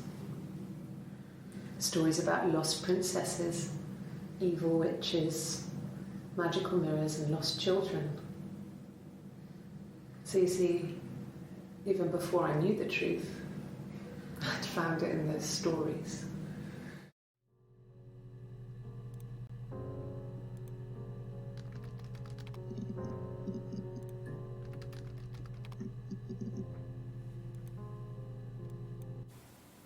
Okay. Sounds weird. I'm not great at making up stories. Yes, I read a lot as a child and watched lots of TV. Then the doll's house we had, we still have in the attic. It's kind of a fairy castle. We used to play out there and make up our own stories.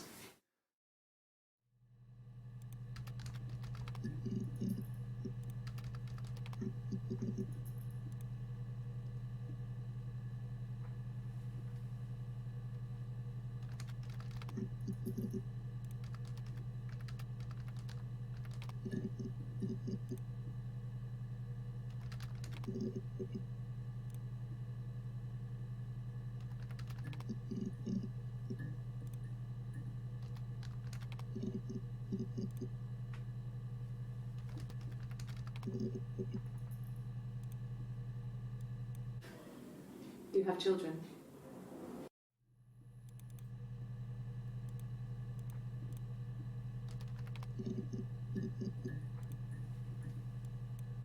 Childhood sweethearts? Something like that. Are you married, detective?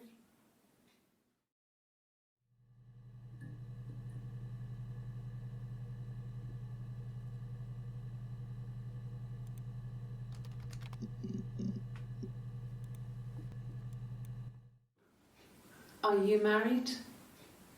How is your sex life?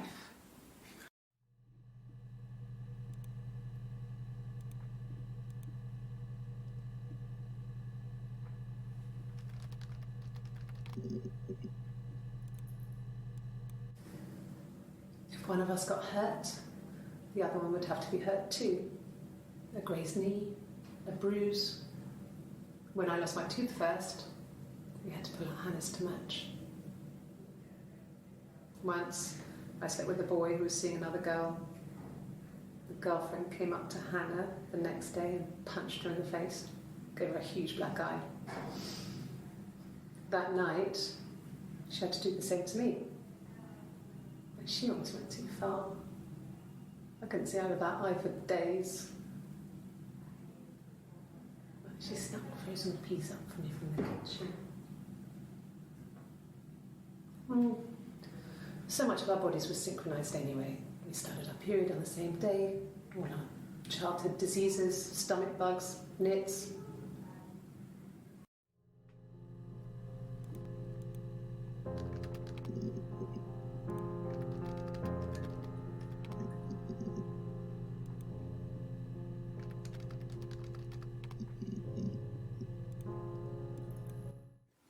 No, it's okay. The other detective has just gone to get me one.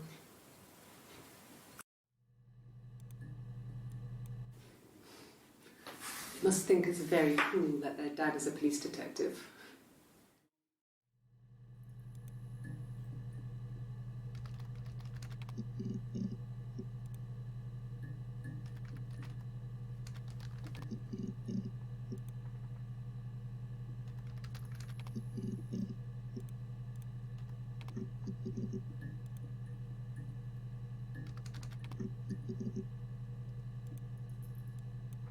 Sure, I think. I do all the bills and paperwork and handle all the money stuff, so it should be easy for me to find. Do you want them dropped off to you?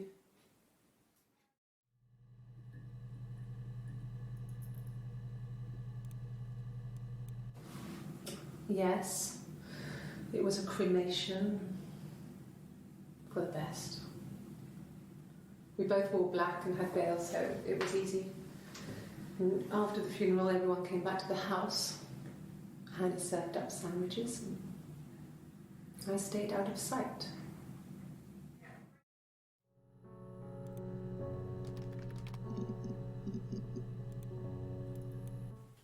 I don't see how it's hard. We've established I was in Glasgow when he was killed.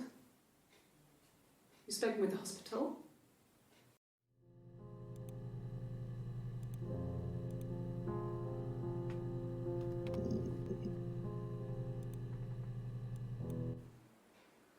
A black coffee, thanks. No sugar. I'm sweet enough as it is.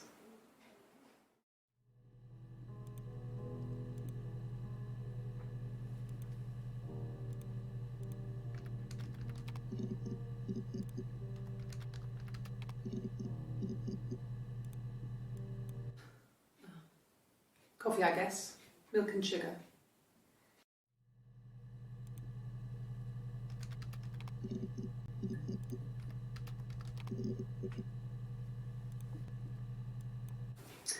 A cup of tea would be good, thanks. Just one sugar. Just the one sugar. Thanks. Is that camera recording?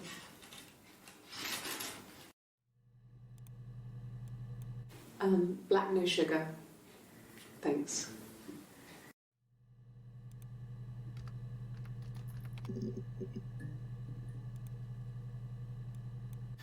Could I have a cup of tea?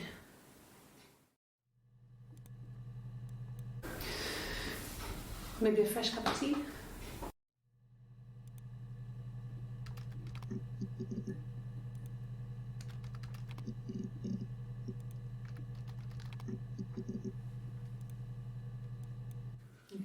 Thanks. Please find Simon. I love him so much.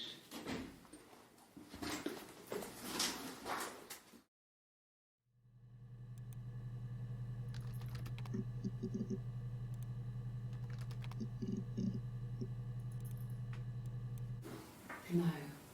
I mean, everyone loves Simon. He was so nice to everyone. He loves me.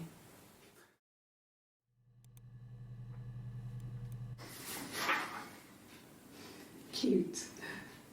He must love them very much. What ages are they?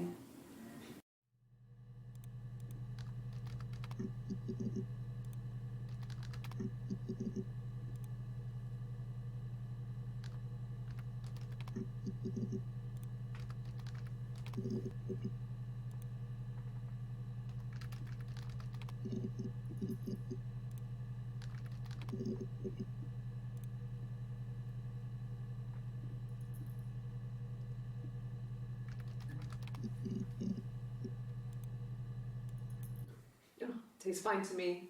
As long as it's black and strong, I'm good. No, no cat. My parents had a cat before they died called Domino. It was this little black thing with white dots. And we never did anything about the cat flap, but if you were thin, you could maybe squeeze through it.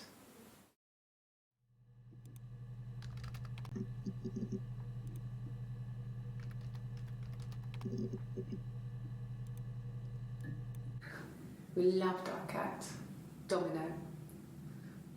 He had this little bell around his neck to stop him from killing birds in the garden. And we used to write each other notes and put them in the bell, and we could send them to each other.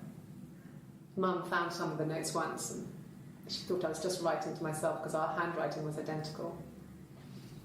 And we had our own words for things, so she didn't quite understand them anyway.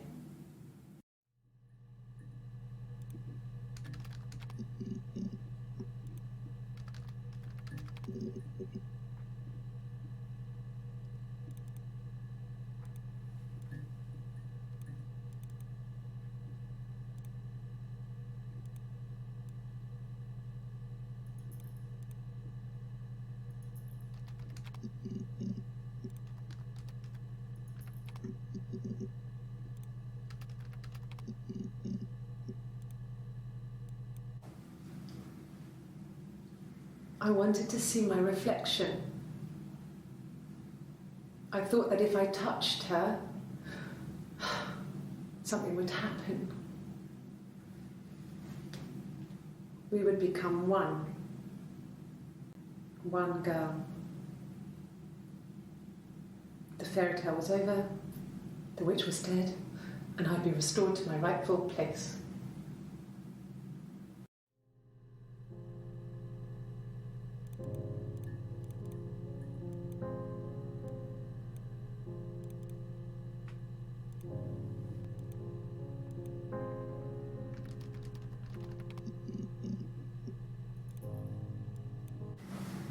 Florence raised me in her home. I never left it. She kept me out of sight. It wasn't odd for people to see a midwife with a baby, carrying in supplies, washing nappies, that sort of thing. I never knew any different. I grew up looking out of my window and seeing her across the road. I thought it was like a reflection in the mirror. She was me.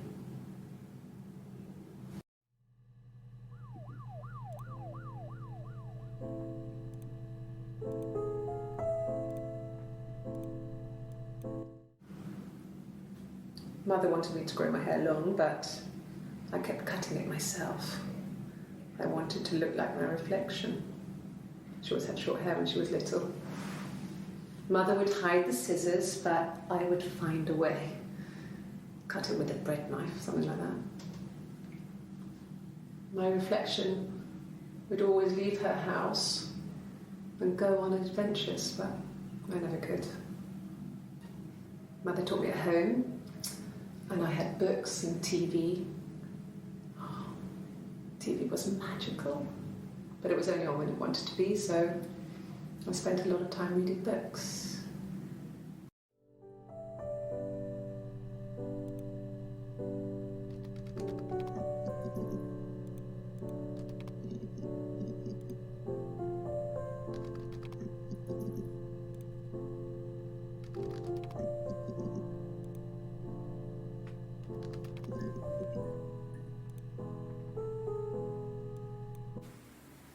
Yeah. 1984 was an awful year in the end. We were living at Doug and Eleanor's. I lost the baby at the end of spring and my parents died in the summer. It was a hot summer, a heat wave. So when they discovered the bodies, it was just awful. Because of the circumstances, them dying together like that, they brought in a lot of police. A forensic entomologist. I had to look that up. It was because of the heat. It's just awful.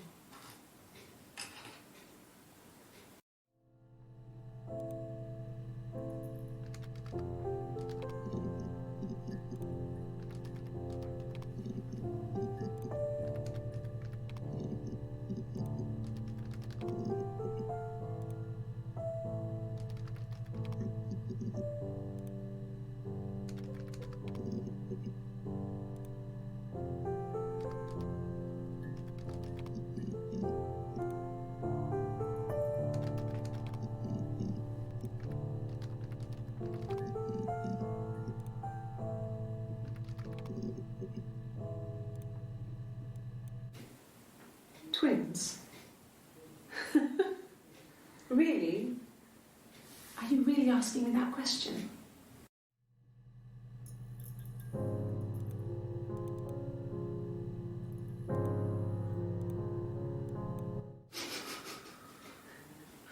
Are you out of your mind? Twins?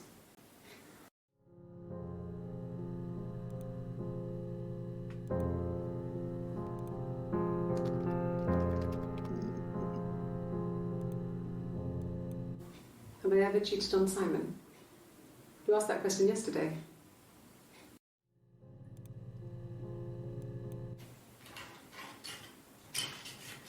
This is the third day running you've called me in. I speak to Doug and Eleanor every day. And they say you've been asking a lot of questions about me. Should I be worried? Am I a suspect? My name? That was the only question I failed. Your lie detector works.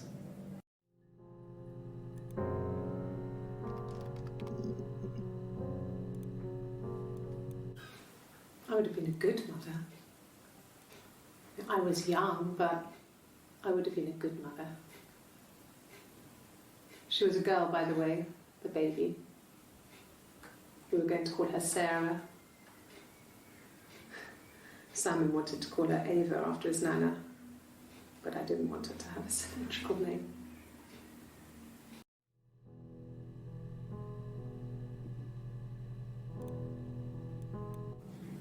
Yes, my name is Hannah Smith. Oh, shit. Sorry.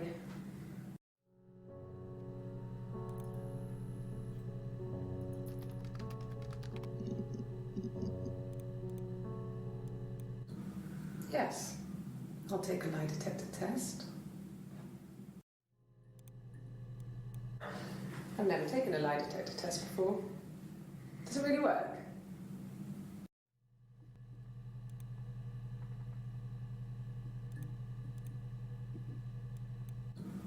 Yes. I'll take a...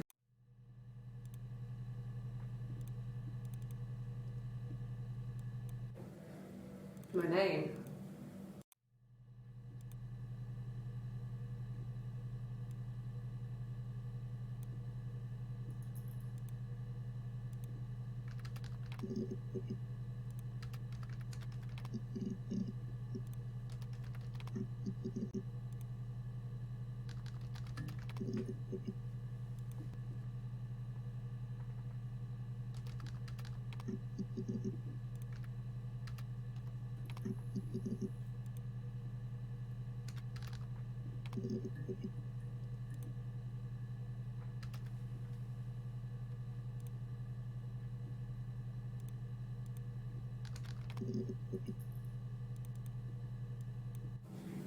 Yes.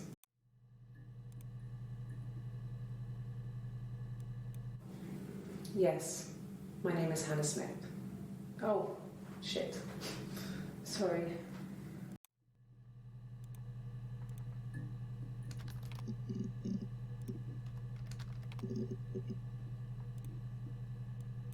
Yeah.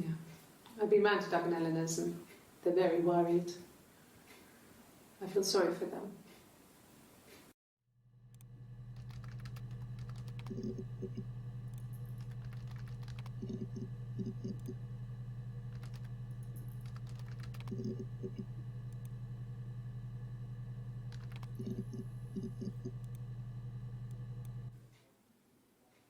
A long time.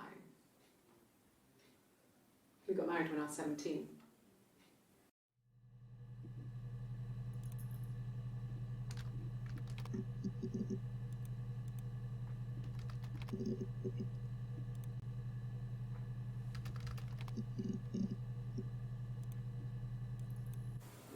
Okay.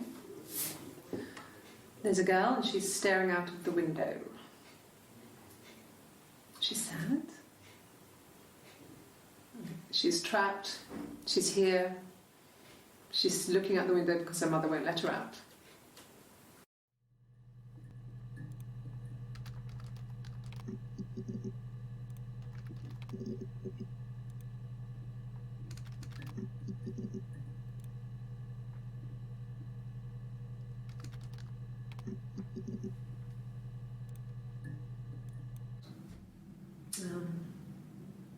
When I was 8, Mother died.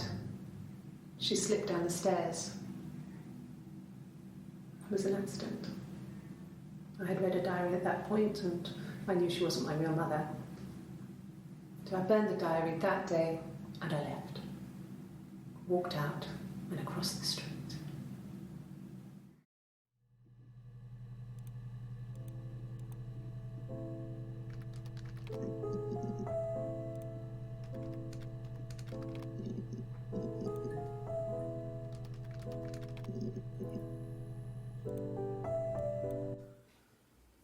Simon isn't the type to run off or do anything crazy.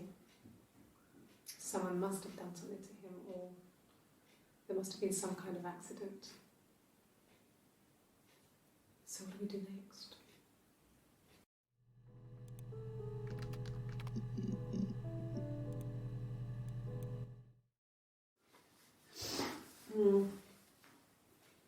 I left the next day, Saturday. I slept for a few hours in the car.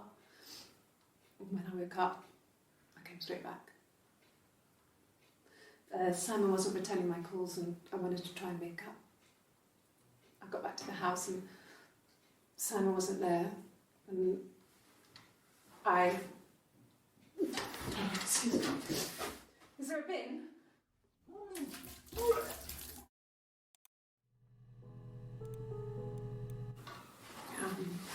I hoover my dust every week, maybe less. I once asked Eleanor how often I should dust, and she said, if people ask, tell them you do it once a week, but every few weeks is okay. I think she was just trying to make me feel better. I mean, when I was there, she was hoovering every day, ran an ordered house. You know how that generation is, putting on a brave front. She has secret stashes of cigarettes. Doug doesn't even know she smokes. When I was there, I saw her. She has these sort of porcelain vases, ornamental, next to the Reader's Digest books. Cigarettes inside. And she still has them. I mean, last time I was there, I looked in a vase. There was a fresh pack. I mean, all those years of marriage, and she still has a secret like that.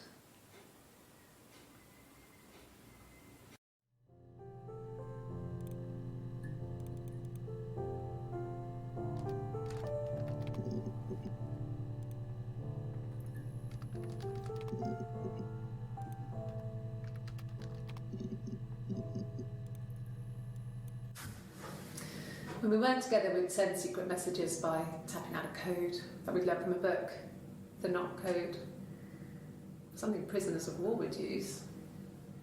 We'd tap them out on radiator pipes or the attic floor.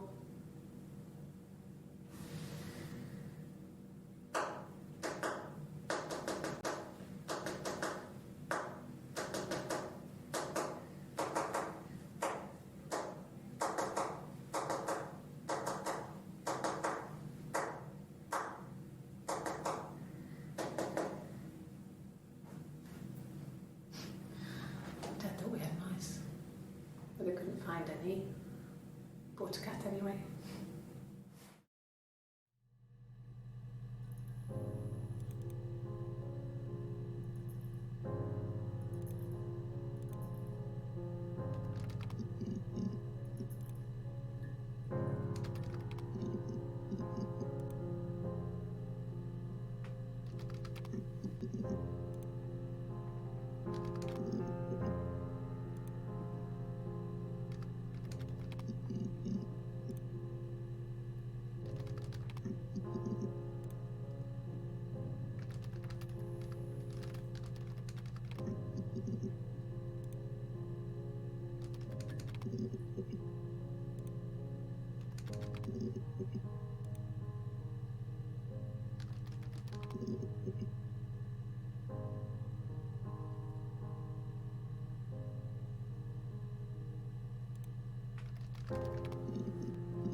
Bruise? Oh, yeah, no, it's nothing. I was going through the top cupboard in my kitchen and the chair slipped and I kind of hit the door with my face. We hurt like hell. The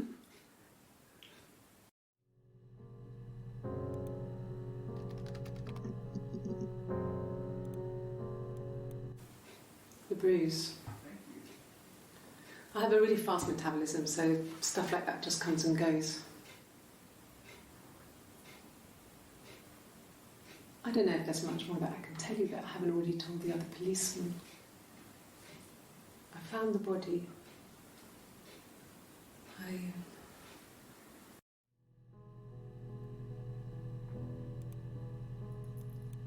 This was about 9. I went round and she was waiting for me. She was furious and so angry, the kind of anger you can only have towards yourself. We screamed at each other, argued, cried, we fought. I hit her back, left a bruise. I had my wig on from performing, she tore it off. Eventually, we grew tired of fighting and I left.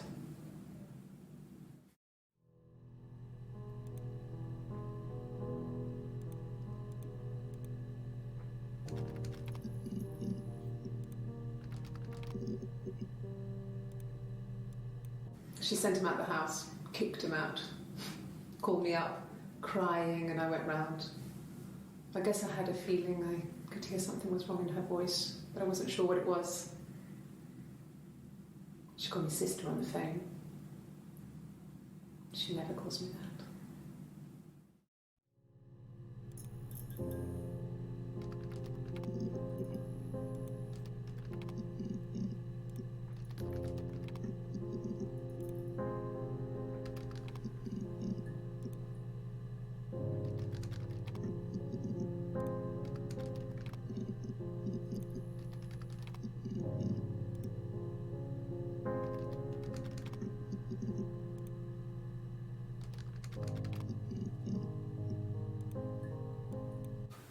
When will the police let me back in the house? They let me take a bag of clothes with me, but...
I did.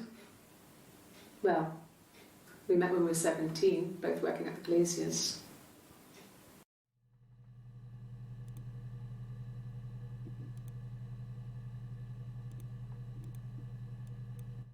No, everyone loved Simon. He's a glazier, he doesn't have much money. I don't know. I don't know.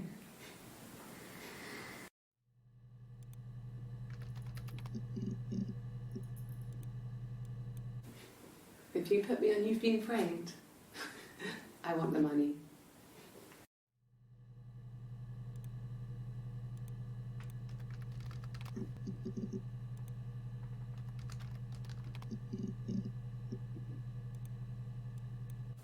Hurt someone? Yes. But everyone thinks that from time to time, right? You just want to lash out.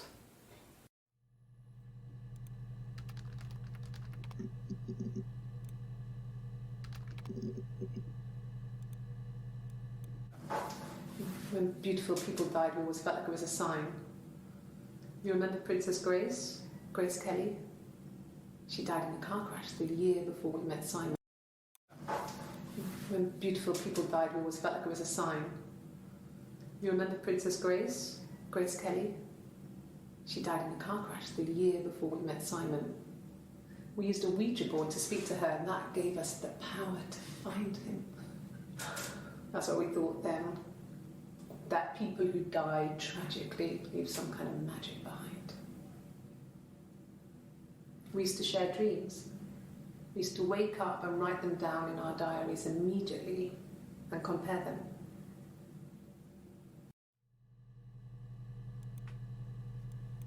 No. The parents decided there would be a wedding. And after the wedding, Hannah moved in with his parents. There was no way I could follow.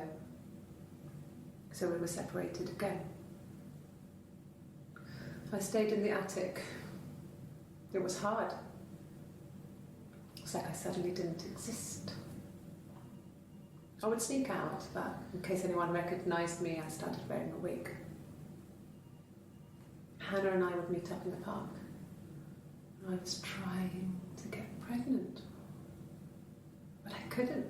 I couldn't do it with anyone we knew, so it was sex with strangers, drunk guys I'd met in clubs, parks and alleyways. I was 17. It felt like I was being punished. But it was Hannah who had betrayed us. I had to stop when one of the guys gave me an STD.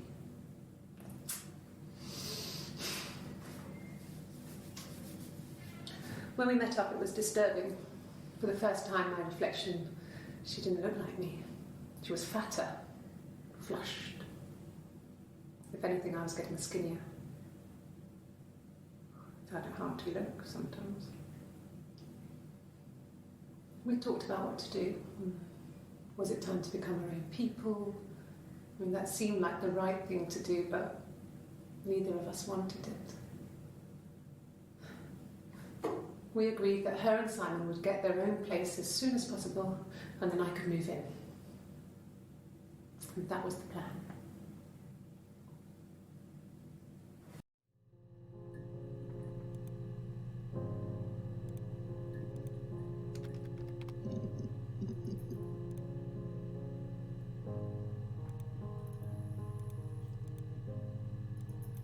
No. The parents decided there would be. I was living in the attic. It was a very hard time. I was depressed, was still pretty sick of the STD. And I came down one morning and they were dead. They were in bed and both had been sick. They'd thrown up a lot. And I'd slept through it.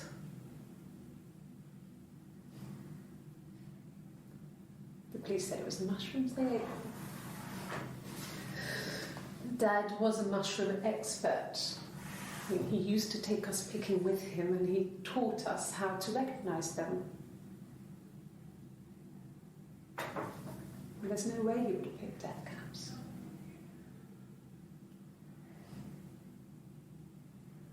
But the police believe that's what happened. They never even looked in the attic.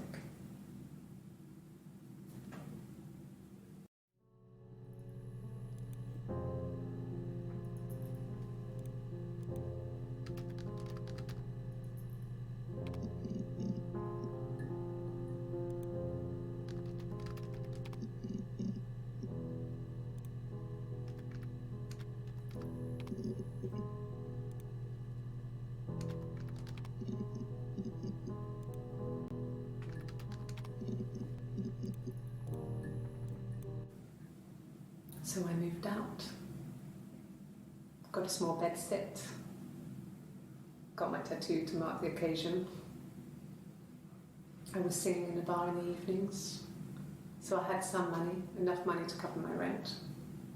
And I've been doing something similar ever since. I haven't put down any roots. I don't exist.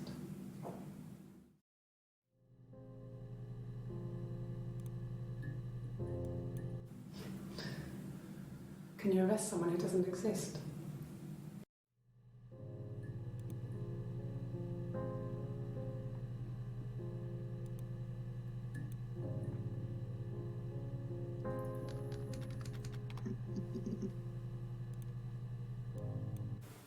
Oh, my tattoo.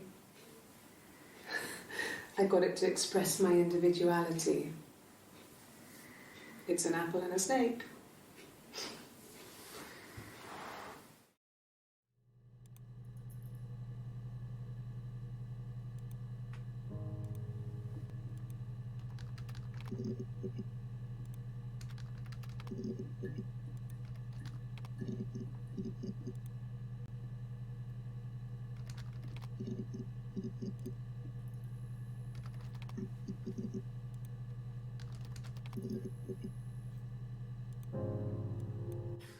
You must be desperate for leads if you're getting hung up over 6-month-old speeding tickets.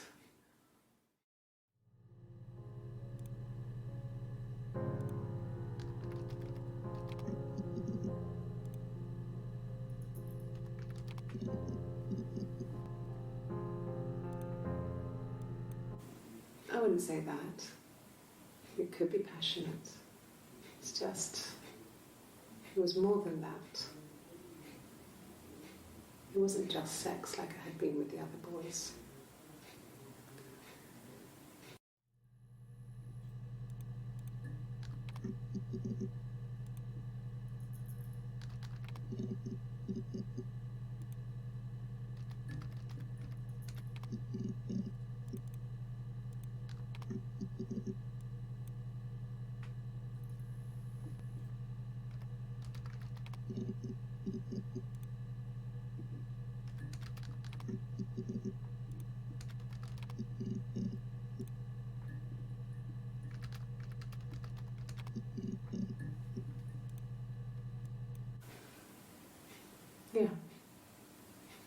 I mean, I was infertile.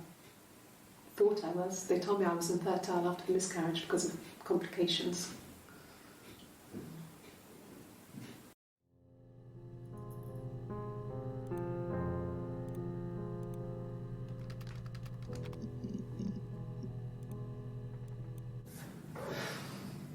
I think it was that time, the first time at the house, in his bed, that I got pregnant.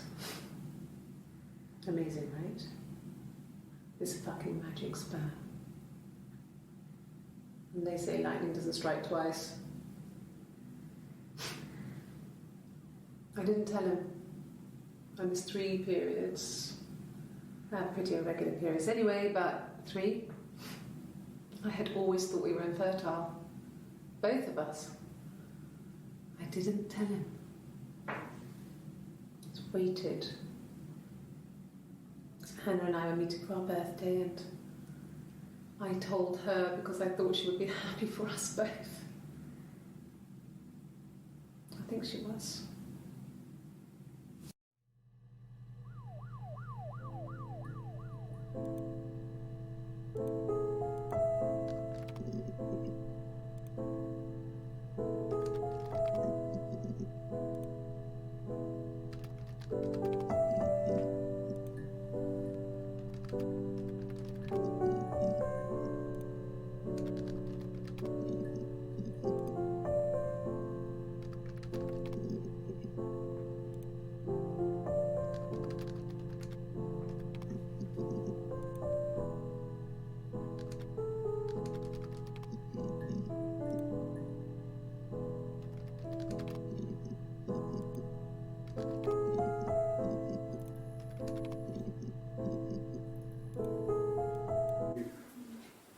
That should eliminate me as a suspect.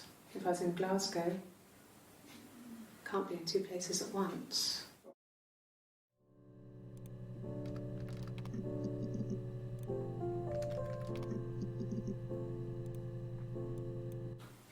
I think so. I mean, to get into our garden, we'd have to climb through other gardens. All the gardens back onto each other, so you'd have to climb over 1, 2, 3 gardens to get to ours. I mean, did anyone see anything? Did anyone see anyone come and go? An intruder?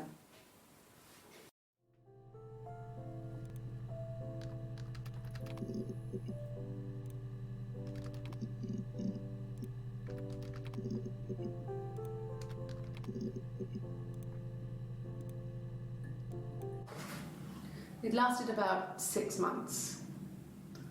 I tried to carry on, but everything was different. Hannah insisted I not pretend to be her around Simon, let alone sleep with him. We didn't share him like the others. The rules had changed. Me living in the attic had become weird, in a way it hadn't been before.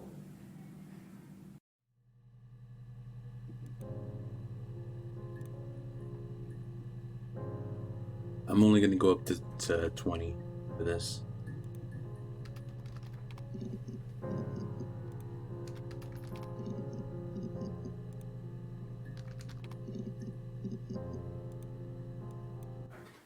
I didn't.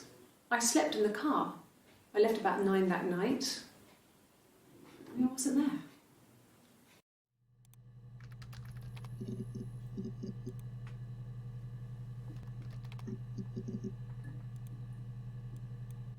Good. Happy. I mean, ups and downs like any couple, I guess, but we've been married for over 10 years. So, our sex life is probably fairly average for a couple after 10 years of marriage.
What about us?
Simon's parents offered to put me up, but I didn't think it would be a good idea. It would be too sad. Not right now. I'm staying at a friend's.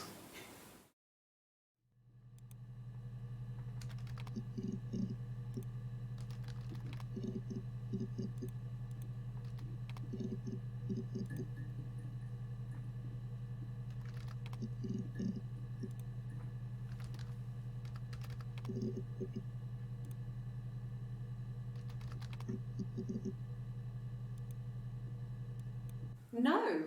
You're talking to the wrong person if you think I'm some kind of slut. If you think I'm the kind of person that would have had sex with all those guys.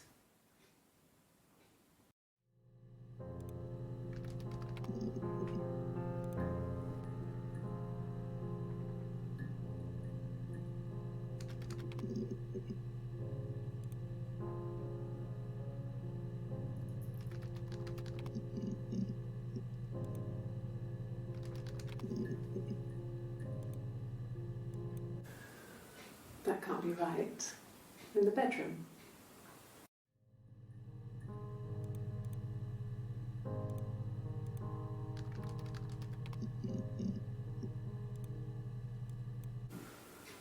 In the bedroom.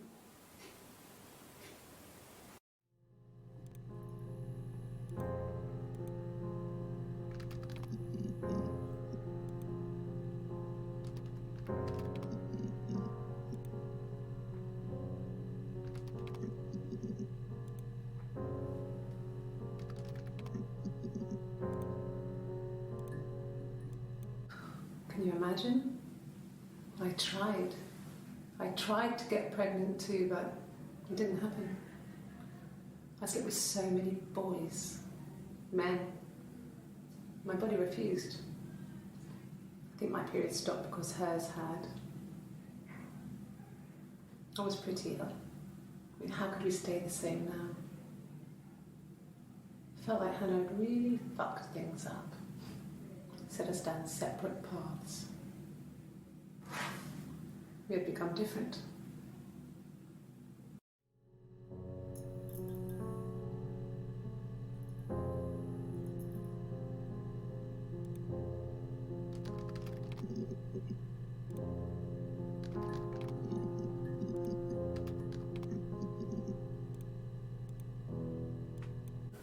Okay, I'll try my best to remember.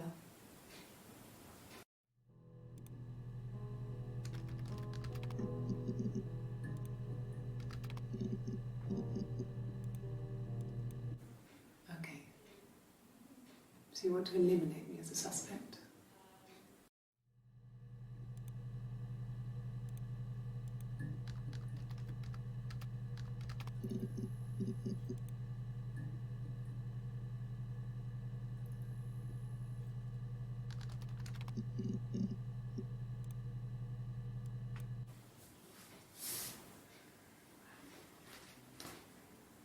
Okay. She's being chased. They're trying to catch her because she did something bad. I guess she broke the rules. Or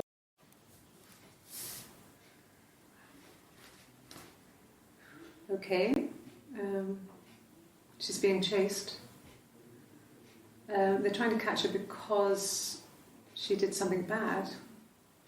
I guess she broke the rules. Or maybe they think she did something bad. Maybe it wasn't her fault. She looks scared, not guilty. Maybe it was mistaken identity. Did they catch her there? I don't know.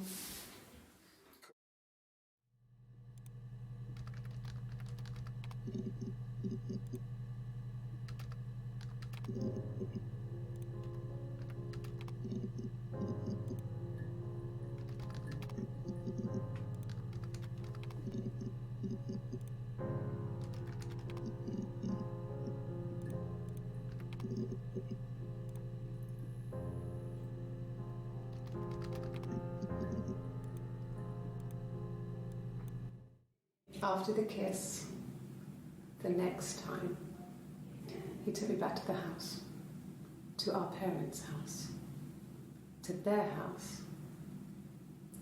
So, it was definitely him. I sometimes think he wanted to get caught to prove to himself that we were different people.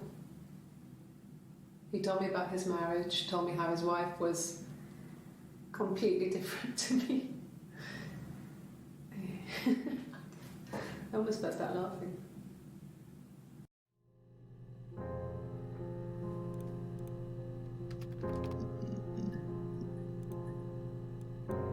Nothing else happened that night. We talked, then I said goodbye. Then next week I was singing in the bar again, and there he was. And again the next week, he offered to buy me a meal. I told him I had already eaten, and so we got chips and ate them on the beach instead. When we said goodbye, he asked me to kiss him. Romantic.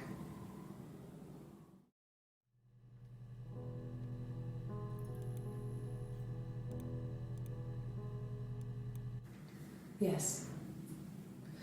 I thought about telling Hannah. I felt guilty after the kiss. But then it began to feel like this was the way it should be. Sharing, like we had before. He never mentioned her to me. There was the Simon with me and the Simon with her. It was almost like it was a different Simon.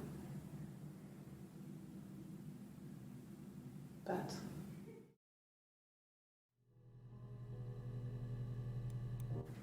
yes.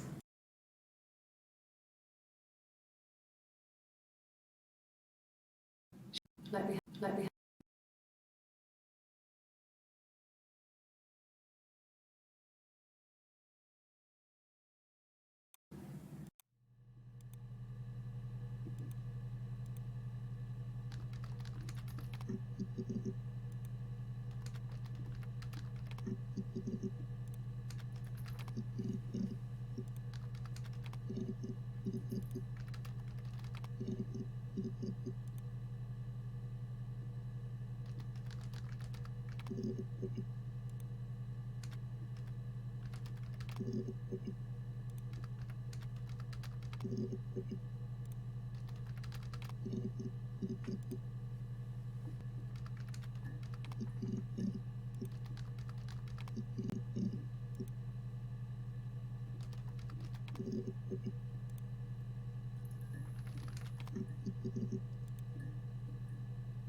Yeah, I guess.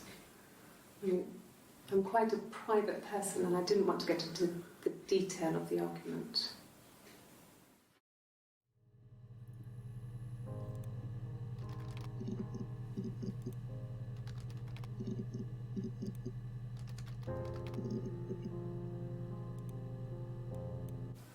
Really? You're going to ask me about my sex life? I mean, isn't that private?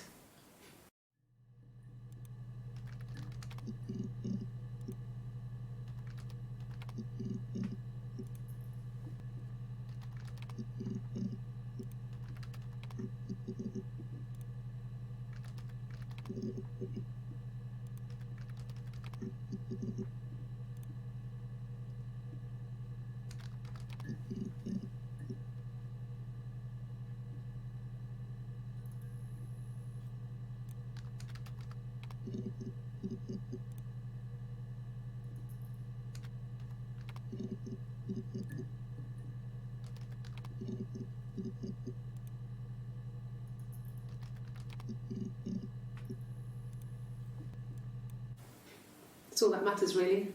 The baby. Simon's dead, but the baby, that's how he will live on. Our baby.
told her it was one of my boyfriends, someone I had met in the bar. I think she was happy. But I could tell she was thinking, why couldn't it happen to her and Simon? They were the ones with the real life. Why not them?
Yes, like a story. A beginning, a middle, and an end.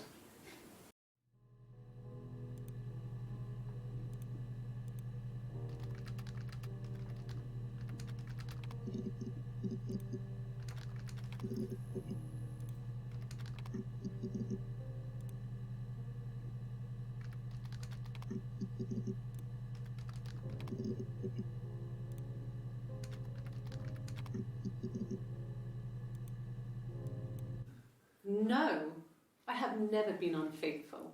I've never cheated on Simon.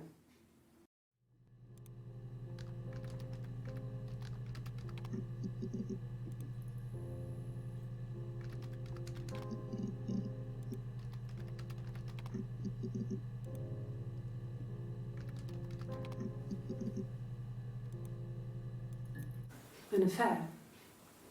Simon wasn't having an affair.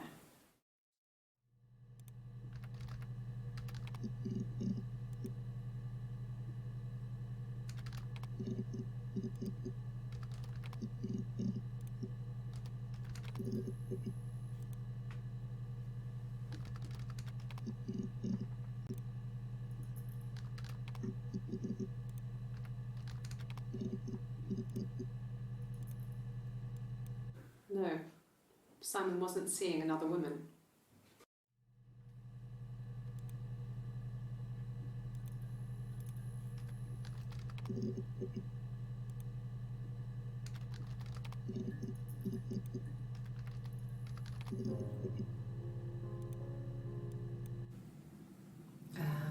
When she went home, Simon had a birthday tea waiting.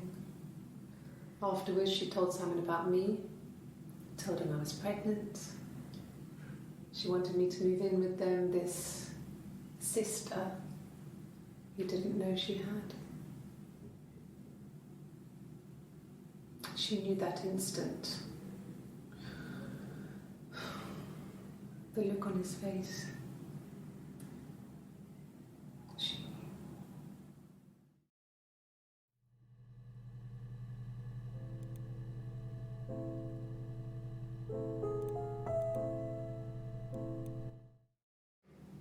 My sister is gone. And she's never coming back.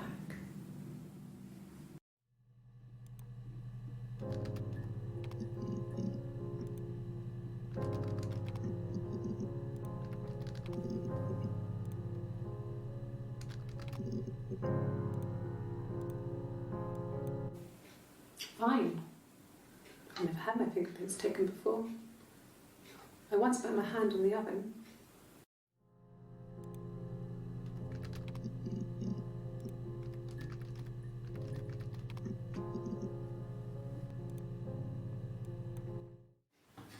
Fingerprints.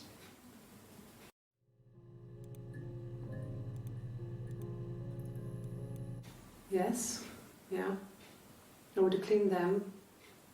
I changed the sheets too. Were the fingerprints in all those places?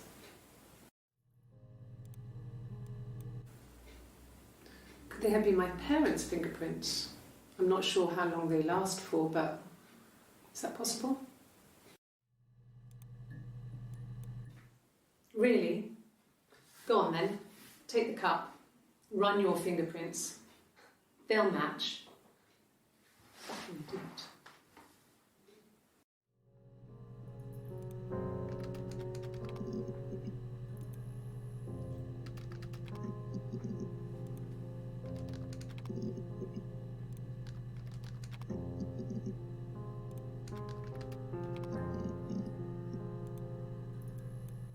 Well, I don't know. I probably had to pop out and get something, that's why I was speeding. And that wouldn't have been noted on my timesheet. But I really can't remember back to February.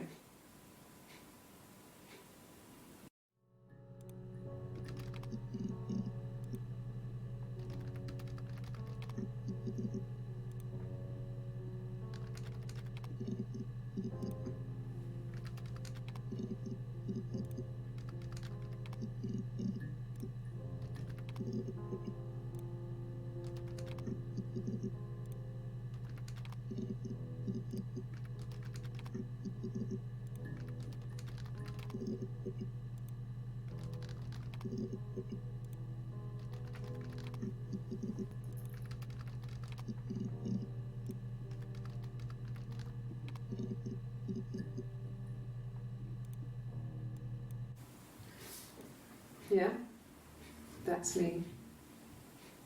But February, I mean, that was months ago. What's that got to do with Simon's murder?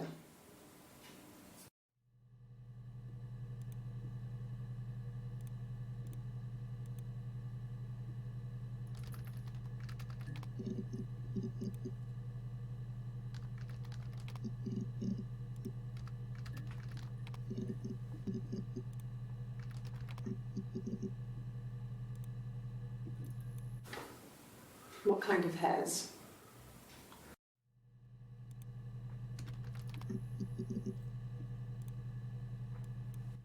Suicide? No. I mean, he would never do anything like that. He is not the kind of person to do anything like that. I mean, to hurt himself? No.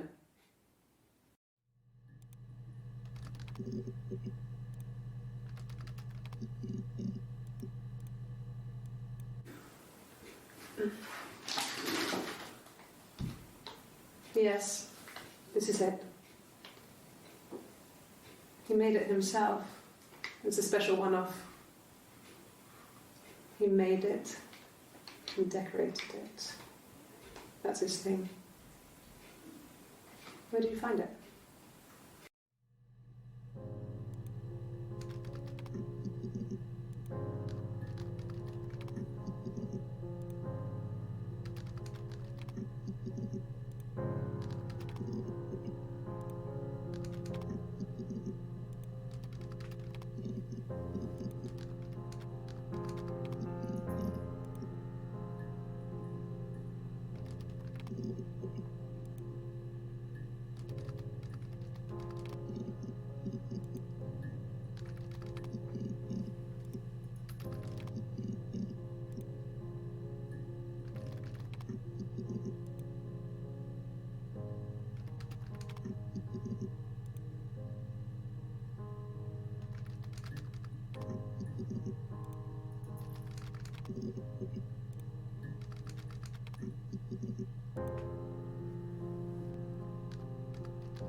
A wig? You mean... what type of wig? No, I've never worn a wig. What kind of wig?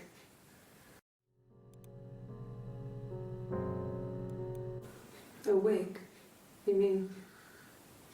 what type of wig?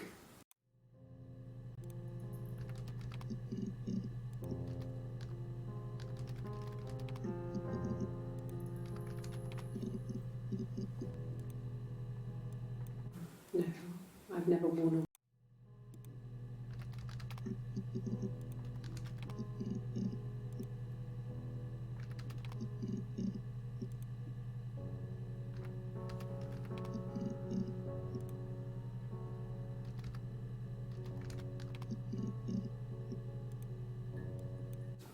No.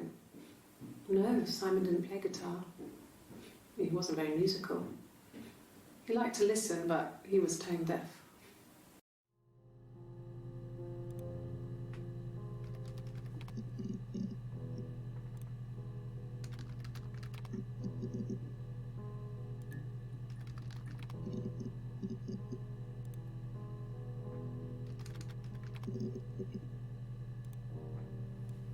Yes.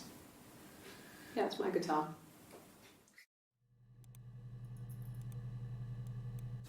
No. No, Simon didn't play guitar. He wasn't very musical.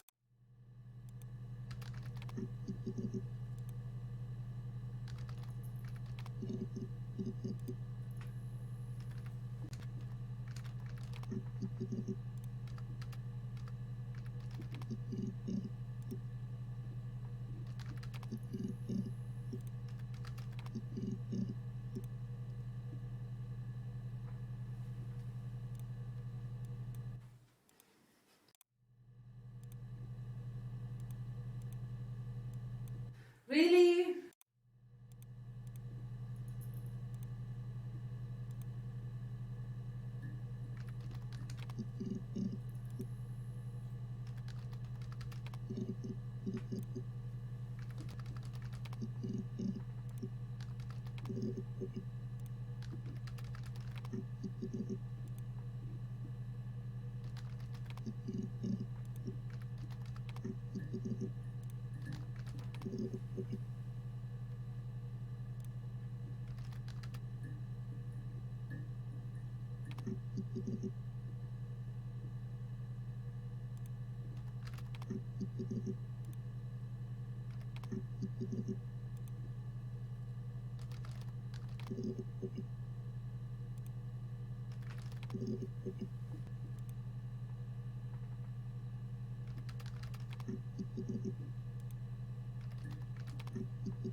Yes. I speak with Eleanor at least once a day. Not that there's anything much to say. It's more just...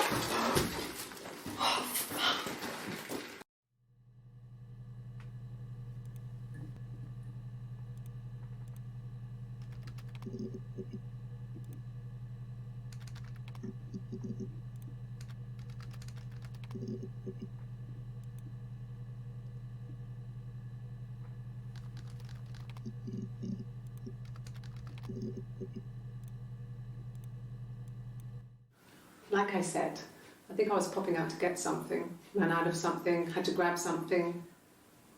I sometimes drive too fast. If you want, you can arrest me for that.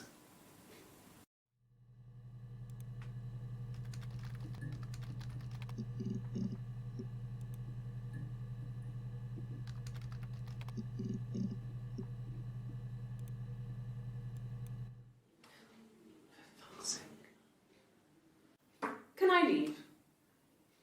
Are you going to arrest me? No. They'd laugh you out of the building. A lawyer would make mincemeat of you.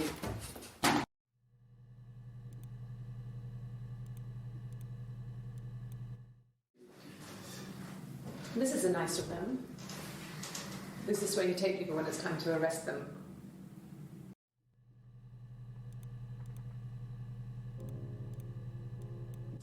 Yes.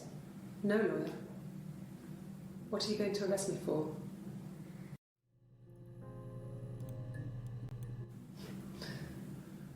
can you arrest someone who doesn't exist?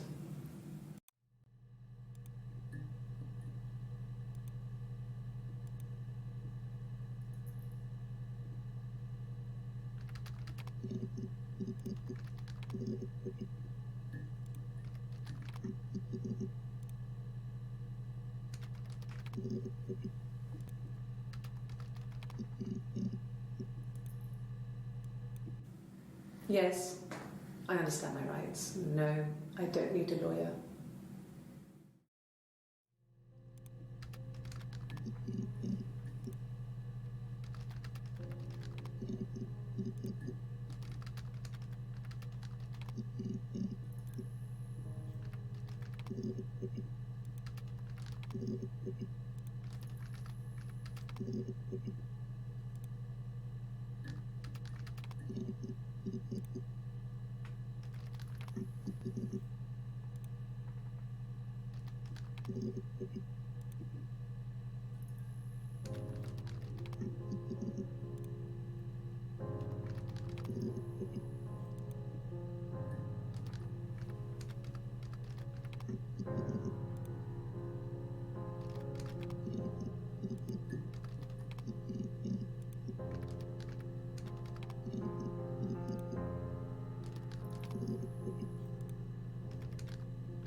No, I'm okay. Fuck.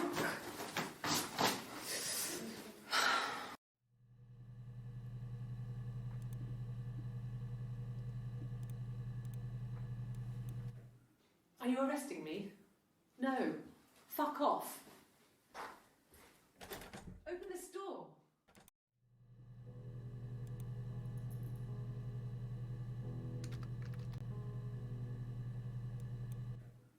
Are you arresting me? No. Fuck off. Open this door.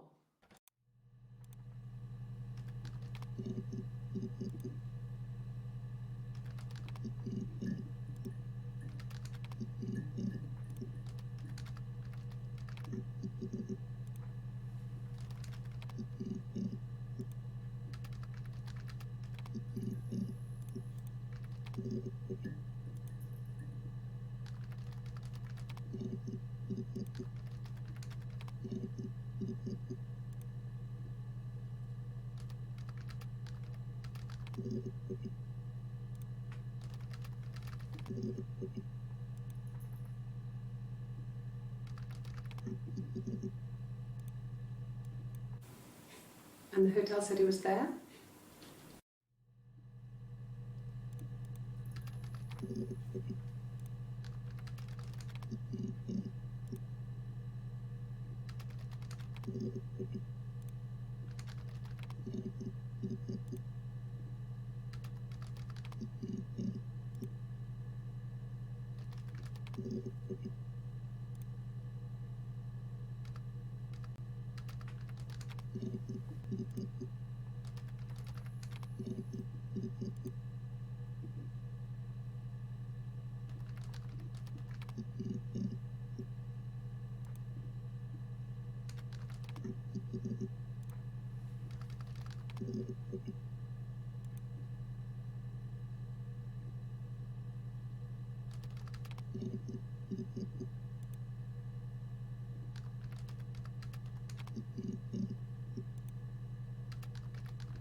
that's actually the last note I had.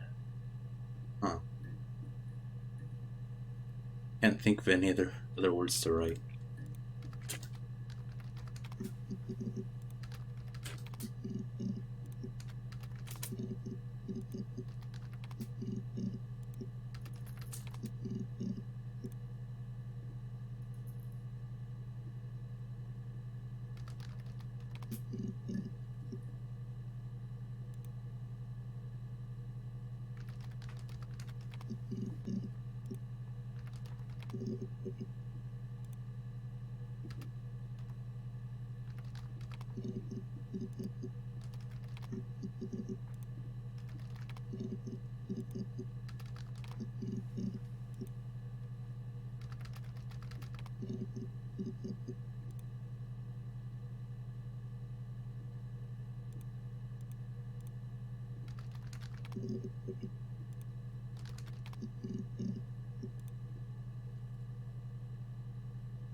I mean, not really.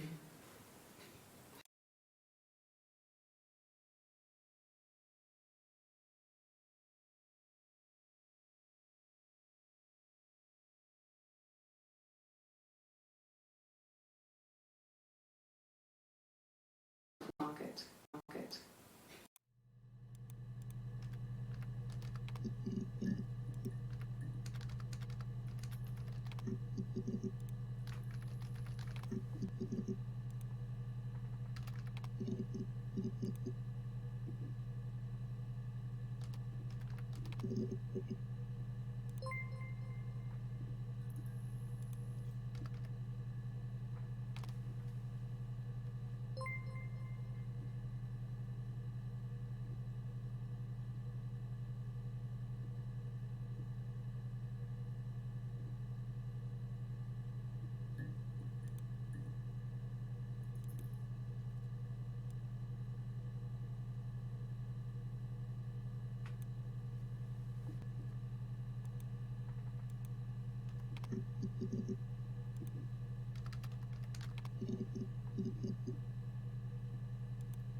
You think it's murder? Ready to help.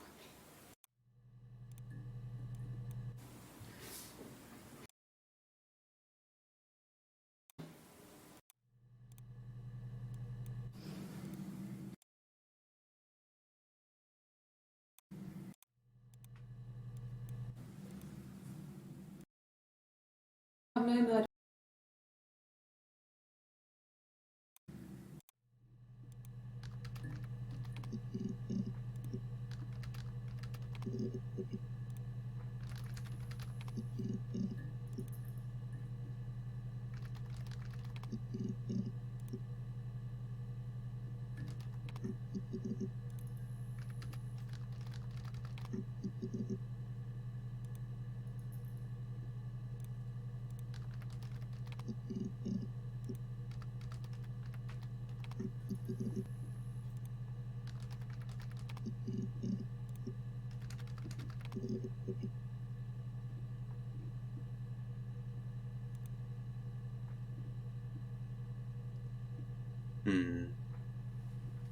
Not sure where to go from here.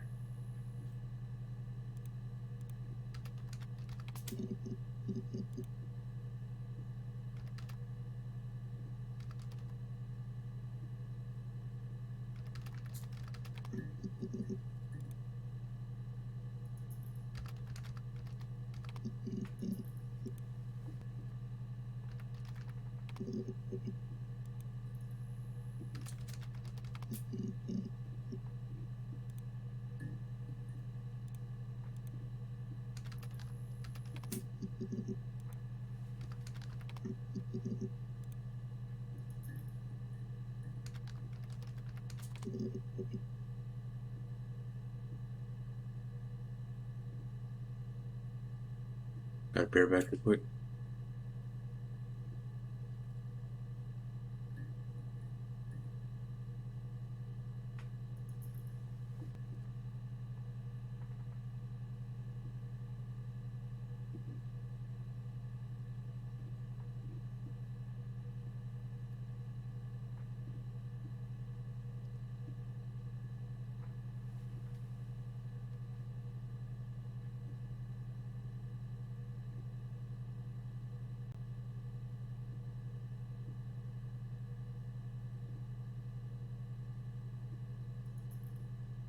Right, I'm back. Ask the hospital.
When beautiful people died, we always felt like it was a sign.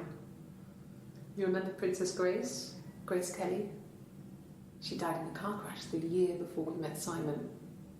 We used a Ouija board to speak to her, and that gave us the power to find him. That's what we thought then. That people who died tragically leave some kind of magic behind. We used to share dreams. We used to wake up and write them down in our diaries immediately and compare them.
phone rang.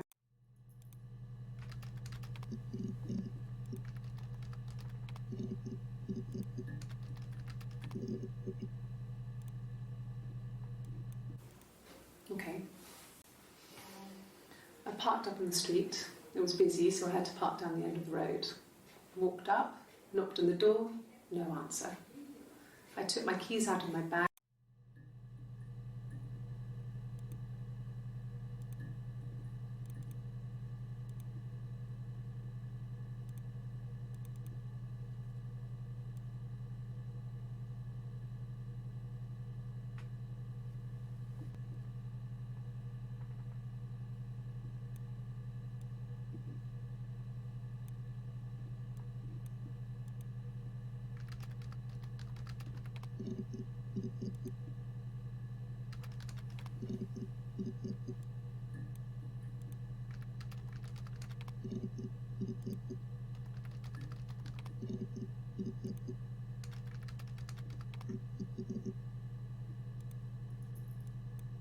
It was supposed to be a secret. Just because Simon is dead doesn't mean I have to give up all his secrets. It doesn't have anything to do with what happened to Simon. No one murdered my husband because he cheated his expenses for a romantic weekend in Oxford.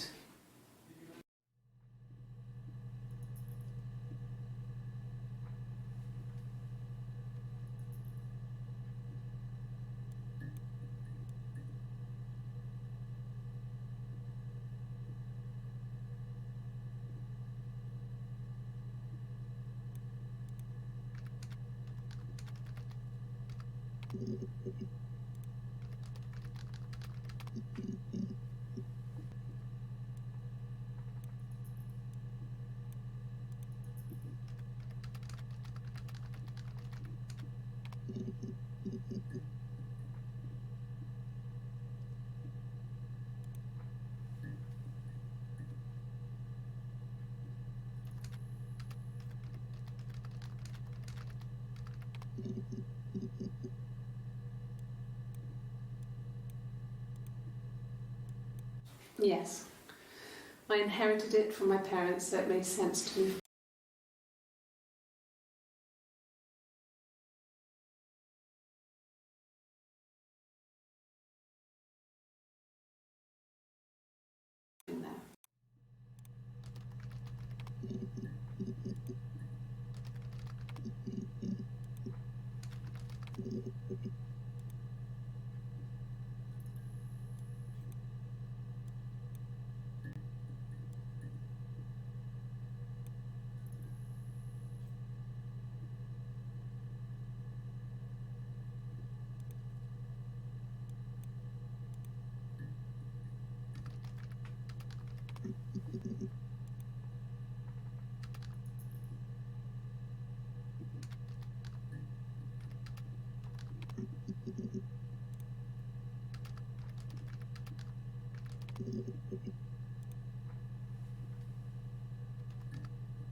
This got a lot harder.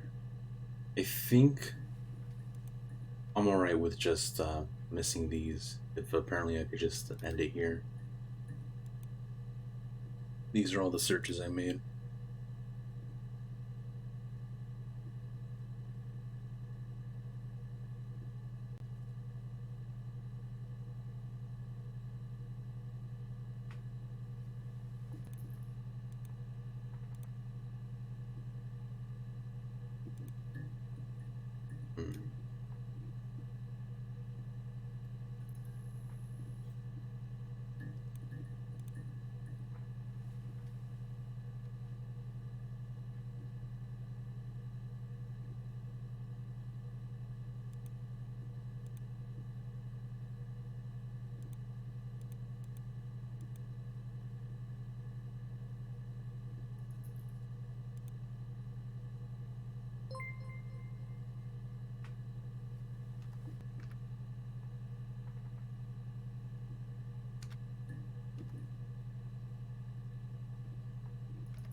not sure.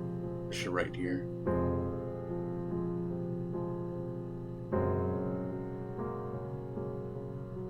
I'm gonna say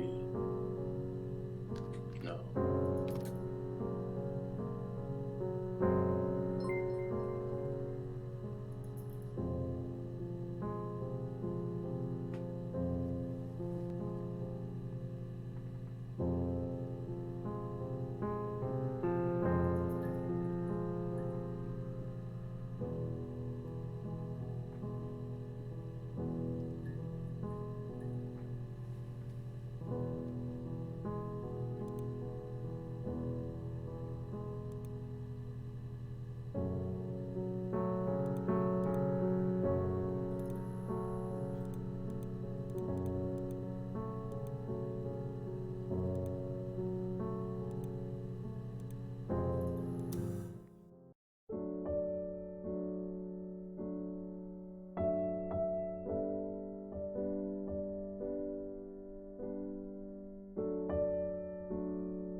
Gonna have to watch a YouTube video where I can see the other ending.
Hold up, I gotta bear it back real quick.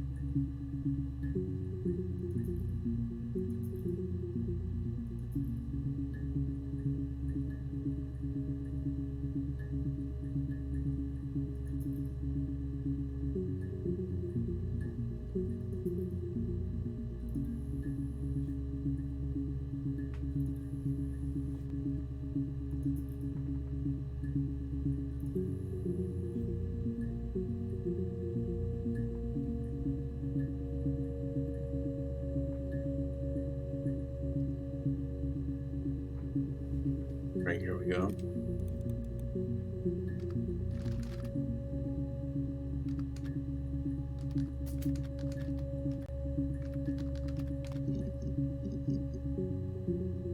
Oh, here we go.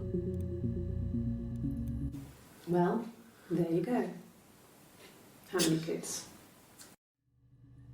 Hmm.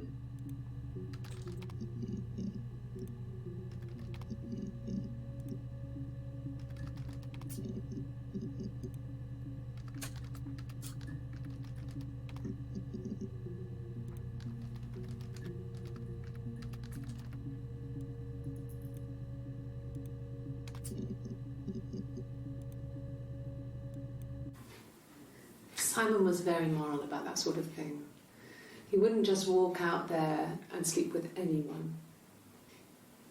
He wasn't that kind of guy. He took his marriage very seriously.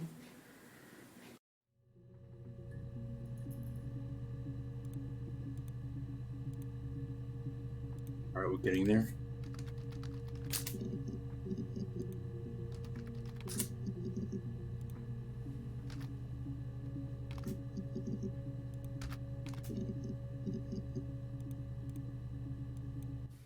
I mean, what if they were crazy? You hear about these crazy people all the time. I mean, why would anyone who knew Simon want to kill him?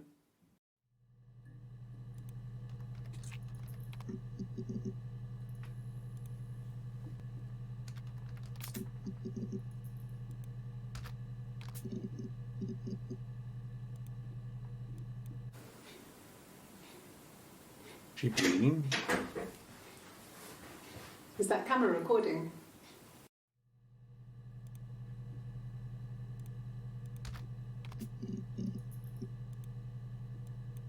Sorry.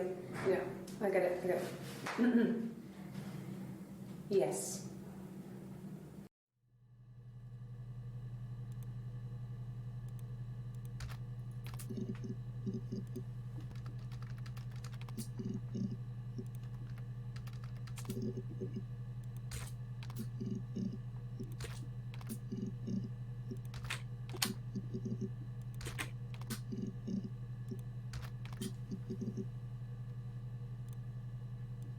Yes.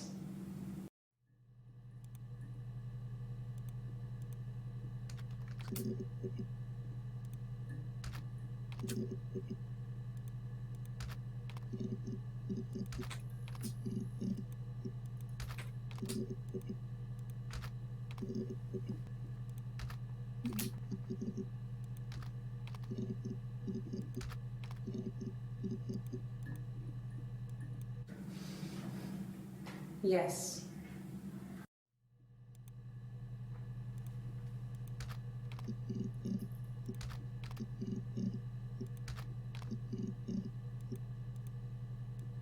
No.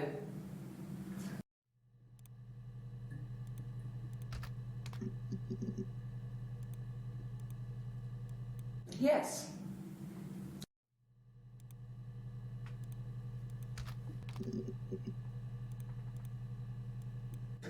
Yes. How would anyone ever find these?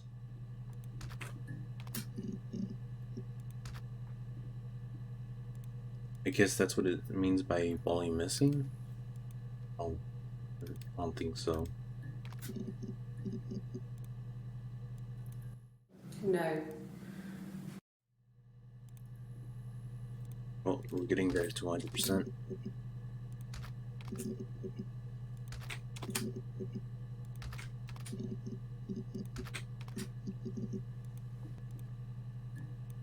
No.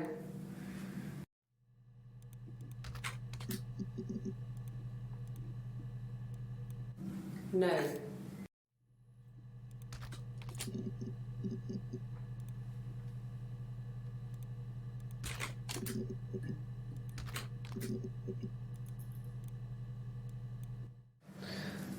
can take this stuff off now. Did I prove I'm innocent?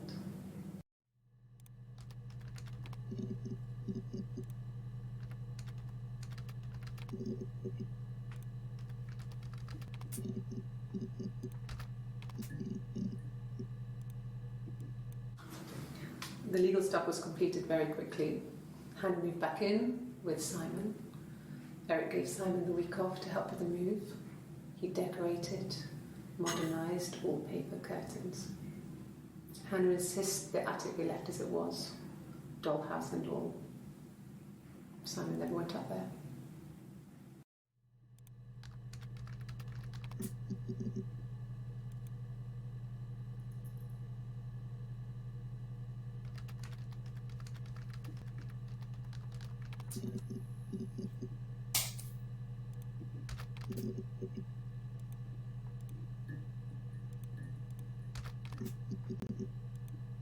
Here we go, the last one. No. No, he wasn't wearing his wedding ring.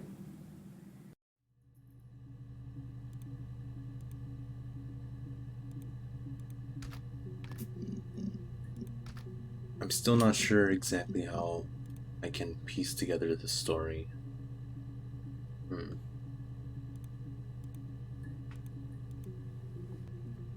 I guess I have everything though. But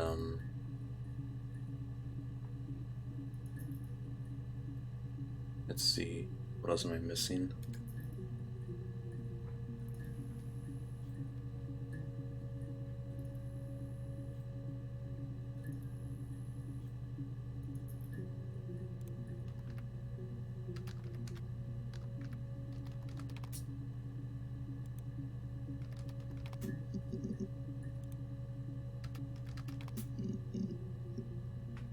Oh, look at that.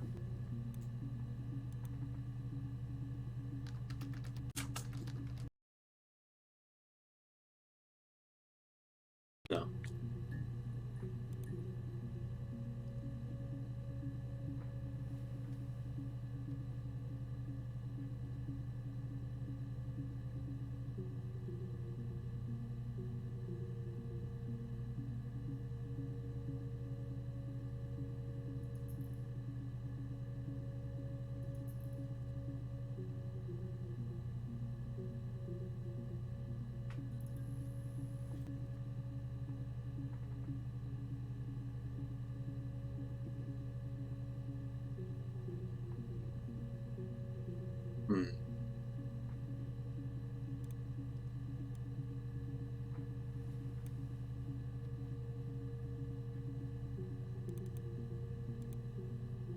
So now I'm not sure what to do.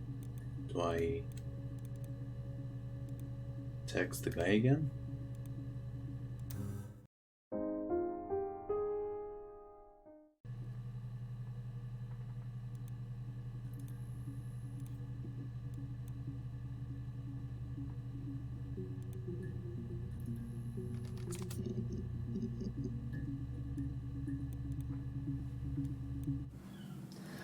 Hannah was so smitten with Simon.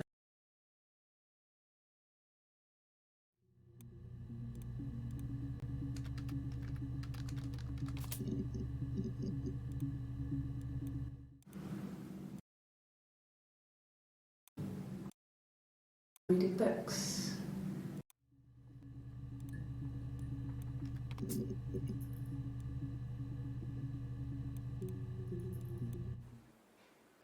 A black coffee, thanks. No sugar. I'm sweet enough as it is.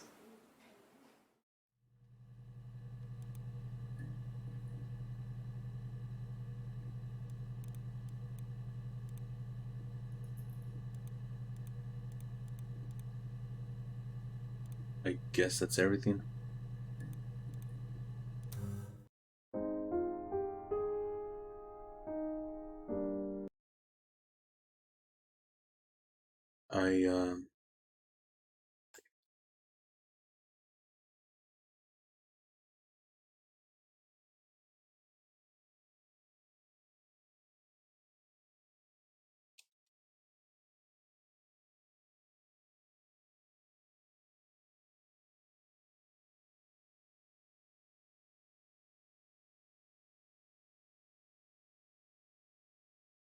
I'm gonna check how much I'd gotten before the ending.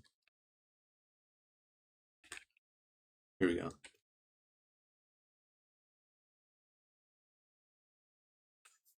I had that much.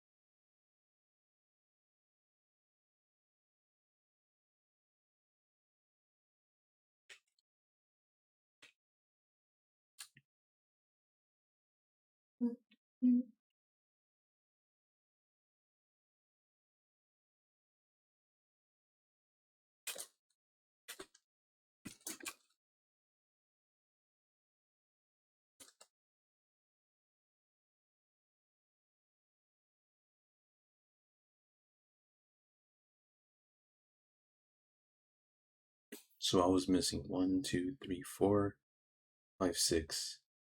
Because all of these kind of like not really in the game. They're kind of just something you'd only find with the admin commands. So I think, yeah, I only missed 6.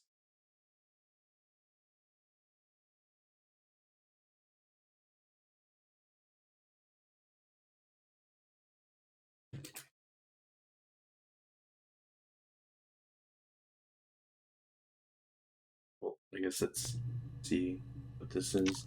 Video. See, I mean, I presume. Okay, there's a. And I was surprised Er- it just become.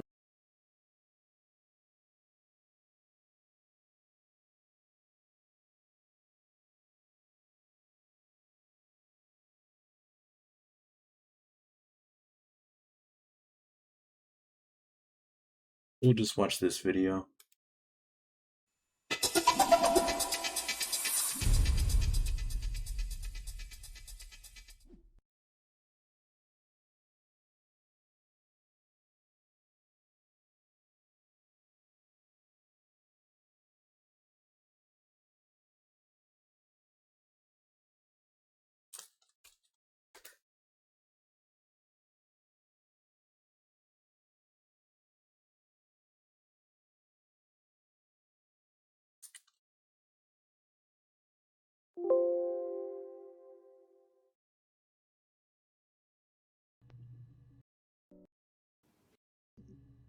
Mother trucker.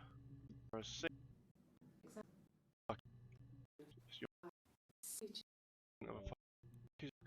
Oh no. No. Let's just. This guy wrote no as well.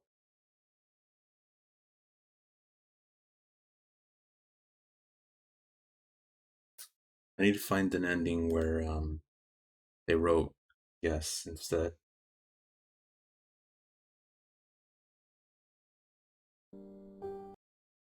I never knew any different. But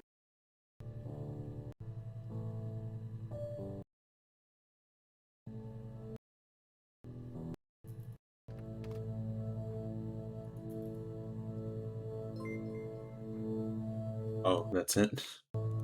Just, yeah? Alright, I need to watch this. Her Story is a fascinating game about piecing together the story of Hannah Smith. Isn't this, Get Game Maker's Toolkit? As she gives interview testimony on 7 different occasions. As you pull Smith, Her Story is a fascinating game about piecing together the story of Hannah Smith as she gives interview testimony on 7 different occasions. As you pull clips from a computerized filing system by searching for words spoken in that video, you'll unravel the truth and understand what happened and why. But the game is open-ended and in a way open to interpretation. There's no quiz at the end, no video clip that explains everything, no final cutscene, so you're left to puzzle out exactly what happened on your lonesome.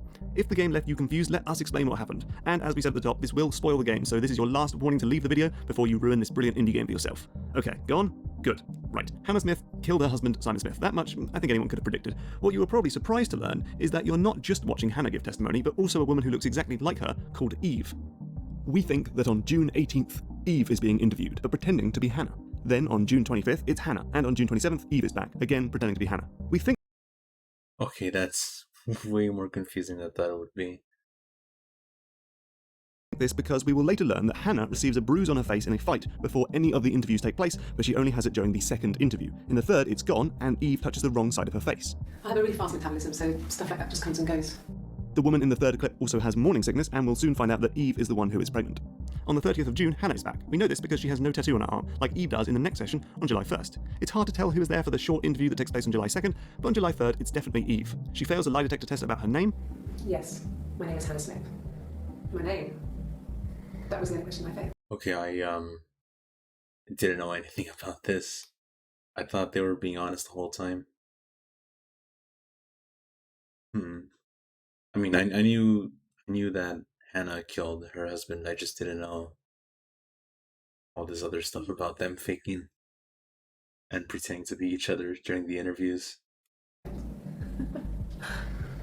lie detector works. And then fesses up. This interview with Eve in the white shirt is the source of most of the truth about her story, though I guess the caveat is that we don't get Hannah's side of the story on any of this, so we just have to trust what Eve is saying. With that being said, let's go through everything from the girl's birth to this testimony in a whirlwind tour of Hannah and Eve's life. This is her story. First of all, the girls are indeed twins. When Hannah was born, I was born at the same time. The midwife was there to help. I'd been throttled by the cord, probably wrapped around my neck by Hannah. The midwife told my mother I was dead. But a midwife called Florence split them up, took Eve in and raised her as her own daughter. Eventually, Hannah and Eve meet. We must have seen each other before, but there was this instant when we first realised it wasn't a reflection. The reflection was staring back. But when Florence dies, Eve goes to Hannah's house and lives in Hannah's attic. Throughout their childhood and teenage years, the two girls would swap places. They embrace each other's unique strengths and keep a diary to stay on the same page. If one of us got hurt, the other one would have to be hurt too. A grazed knee, a bruise. When I lost my tooth first, we had to pull Hannah's to match. They also shared boys, but when Hannah meets Simon, she decides she won't share this man with her twin sister. Hannah insisted I not pretend to be her around Simon, let alone sleep with him. We didn't share him like the others. The rules had changed. And things get especially complicated when Hannah gets pregnant and moves out of her family house and into Simon's. Eve tries, but she can't get pregnant to match, and she's stuck in the attic of Hannah's parents' house. But then Hannah loses the baby, and doctors say this made her infertile. I was infertile. Thought I was. They told me I was infertile after miscarriage because of complications. That same year, in 1984, Hannah's parents die, and Simon and Hannah move into the parents' home. But Eve moves out. Got a small bedstead. Got my tattoo to mark the occasion. I was singing in a bar in the evenings. Then one day, she meets Simon at a show. He saw me singing one of my shows. Pure chance. Not sure I remember what he was even doing there. Afterwards, I had a drink at the bar and he came over and we got talking. I knew who he was. Obviously I knew who he was. But he didn't know who I was. He was fascinated by the likeness. They sleep together and Eve gets pregnant, but she doesn't tell Simon or Hannah. I had always thought we were infertile. Both of us. I didn't tell him. On the twins' birthday, the day of the murder, Eve tells Hannah about her baby. I told her because I thought she would be happy for us both. But she lies about the father. I told her it was one of my boyfriends, someone I had met in the bar. When Simon comes home that day, he gives Hannah a unique mirror as a birthday present. He made it himself. It was a special one-off. He made it. I think what made me confused about this whole story was the fact that I got like really, really important bits near the very beginning when I didn't understand anything. And then eventually when I got further into the more gritty details, I was starting to understand the story, but I was also forgetting the videos that were shown near the very beginning. So I kind of do remember the stuff about the mirror. I just slipped out of my mind and made me just, not combine everything together in a cohesive manner. We decorated it. That's his thing. Hannah then finally tells Simon about Eve and Eve's pregnancy and says she wants to help her twin sister. Afterwards, she told Simon about me, told him I was pregnant. She wanted me to move in with them, this sister he didn't know she had. But She knew that instant. The look on his face. She knew. so she kicks him out. Hannah calls up Eve and they fight. We screamed at each other, argued, cried, we fought. I hit her back, left a bruise. I had my wig on from performing, she tore it off. Eventually, we grew tired of fighting and I left. Eve goes to Glasgow in her car. I was driving badly and I hit a taxi. Not a big crash, just pain work. He made sure I got to the hospital so they could check me out. It was fine. The hospital must have details when I was looked at. Which makes her say, That should eliminate me as a suspect. If I was in Glasgow, can't be in two places at once. more on that in a moment. Back home, we get this. Her story is that she'd waited for him to come back. She put on my wig, some of my clothes, pretended to be me. He said he wanted to be with me. Then he took out a present, another mirror, just like the one he'd given her earlier. that unique present. She went crazy, smashed the mirror. They argued, screamed. He hit her. So she grabbed a piece of the mirror and just swung it round. She cut his throat clean open. Yikes. So Eve returns home and finds Simon dead. I walked in, saw Simon.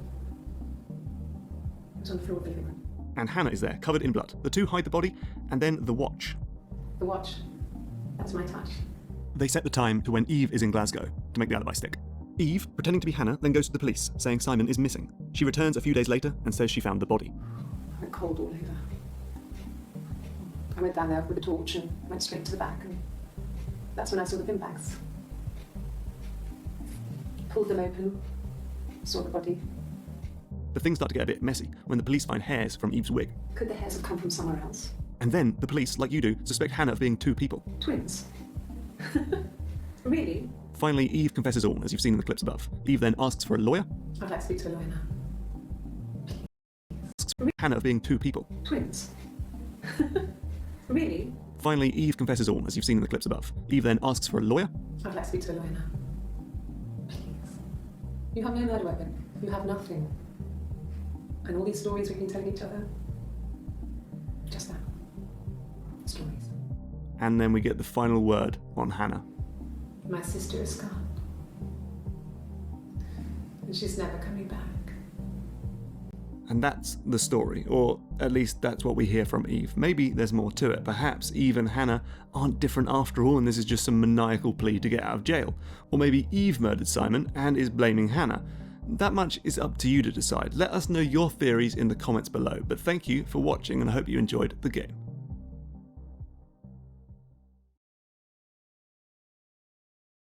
That was actually a lot more complicated than I thought it would be.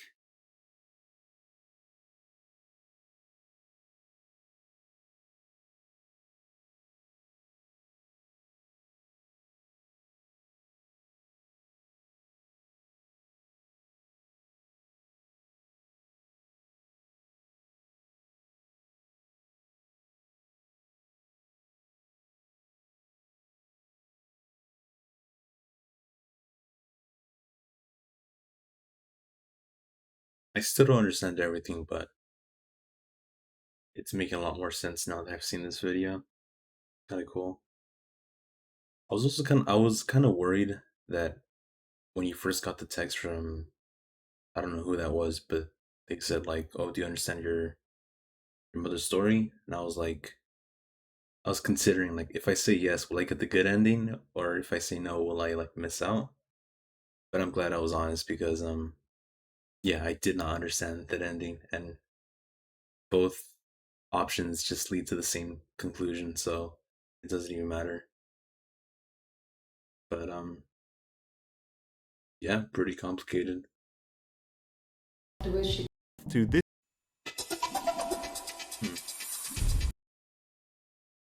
piecing together the story of Hannah Smith.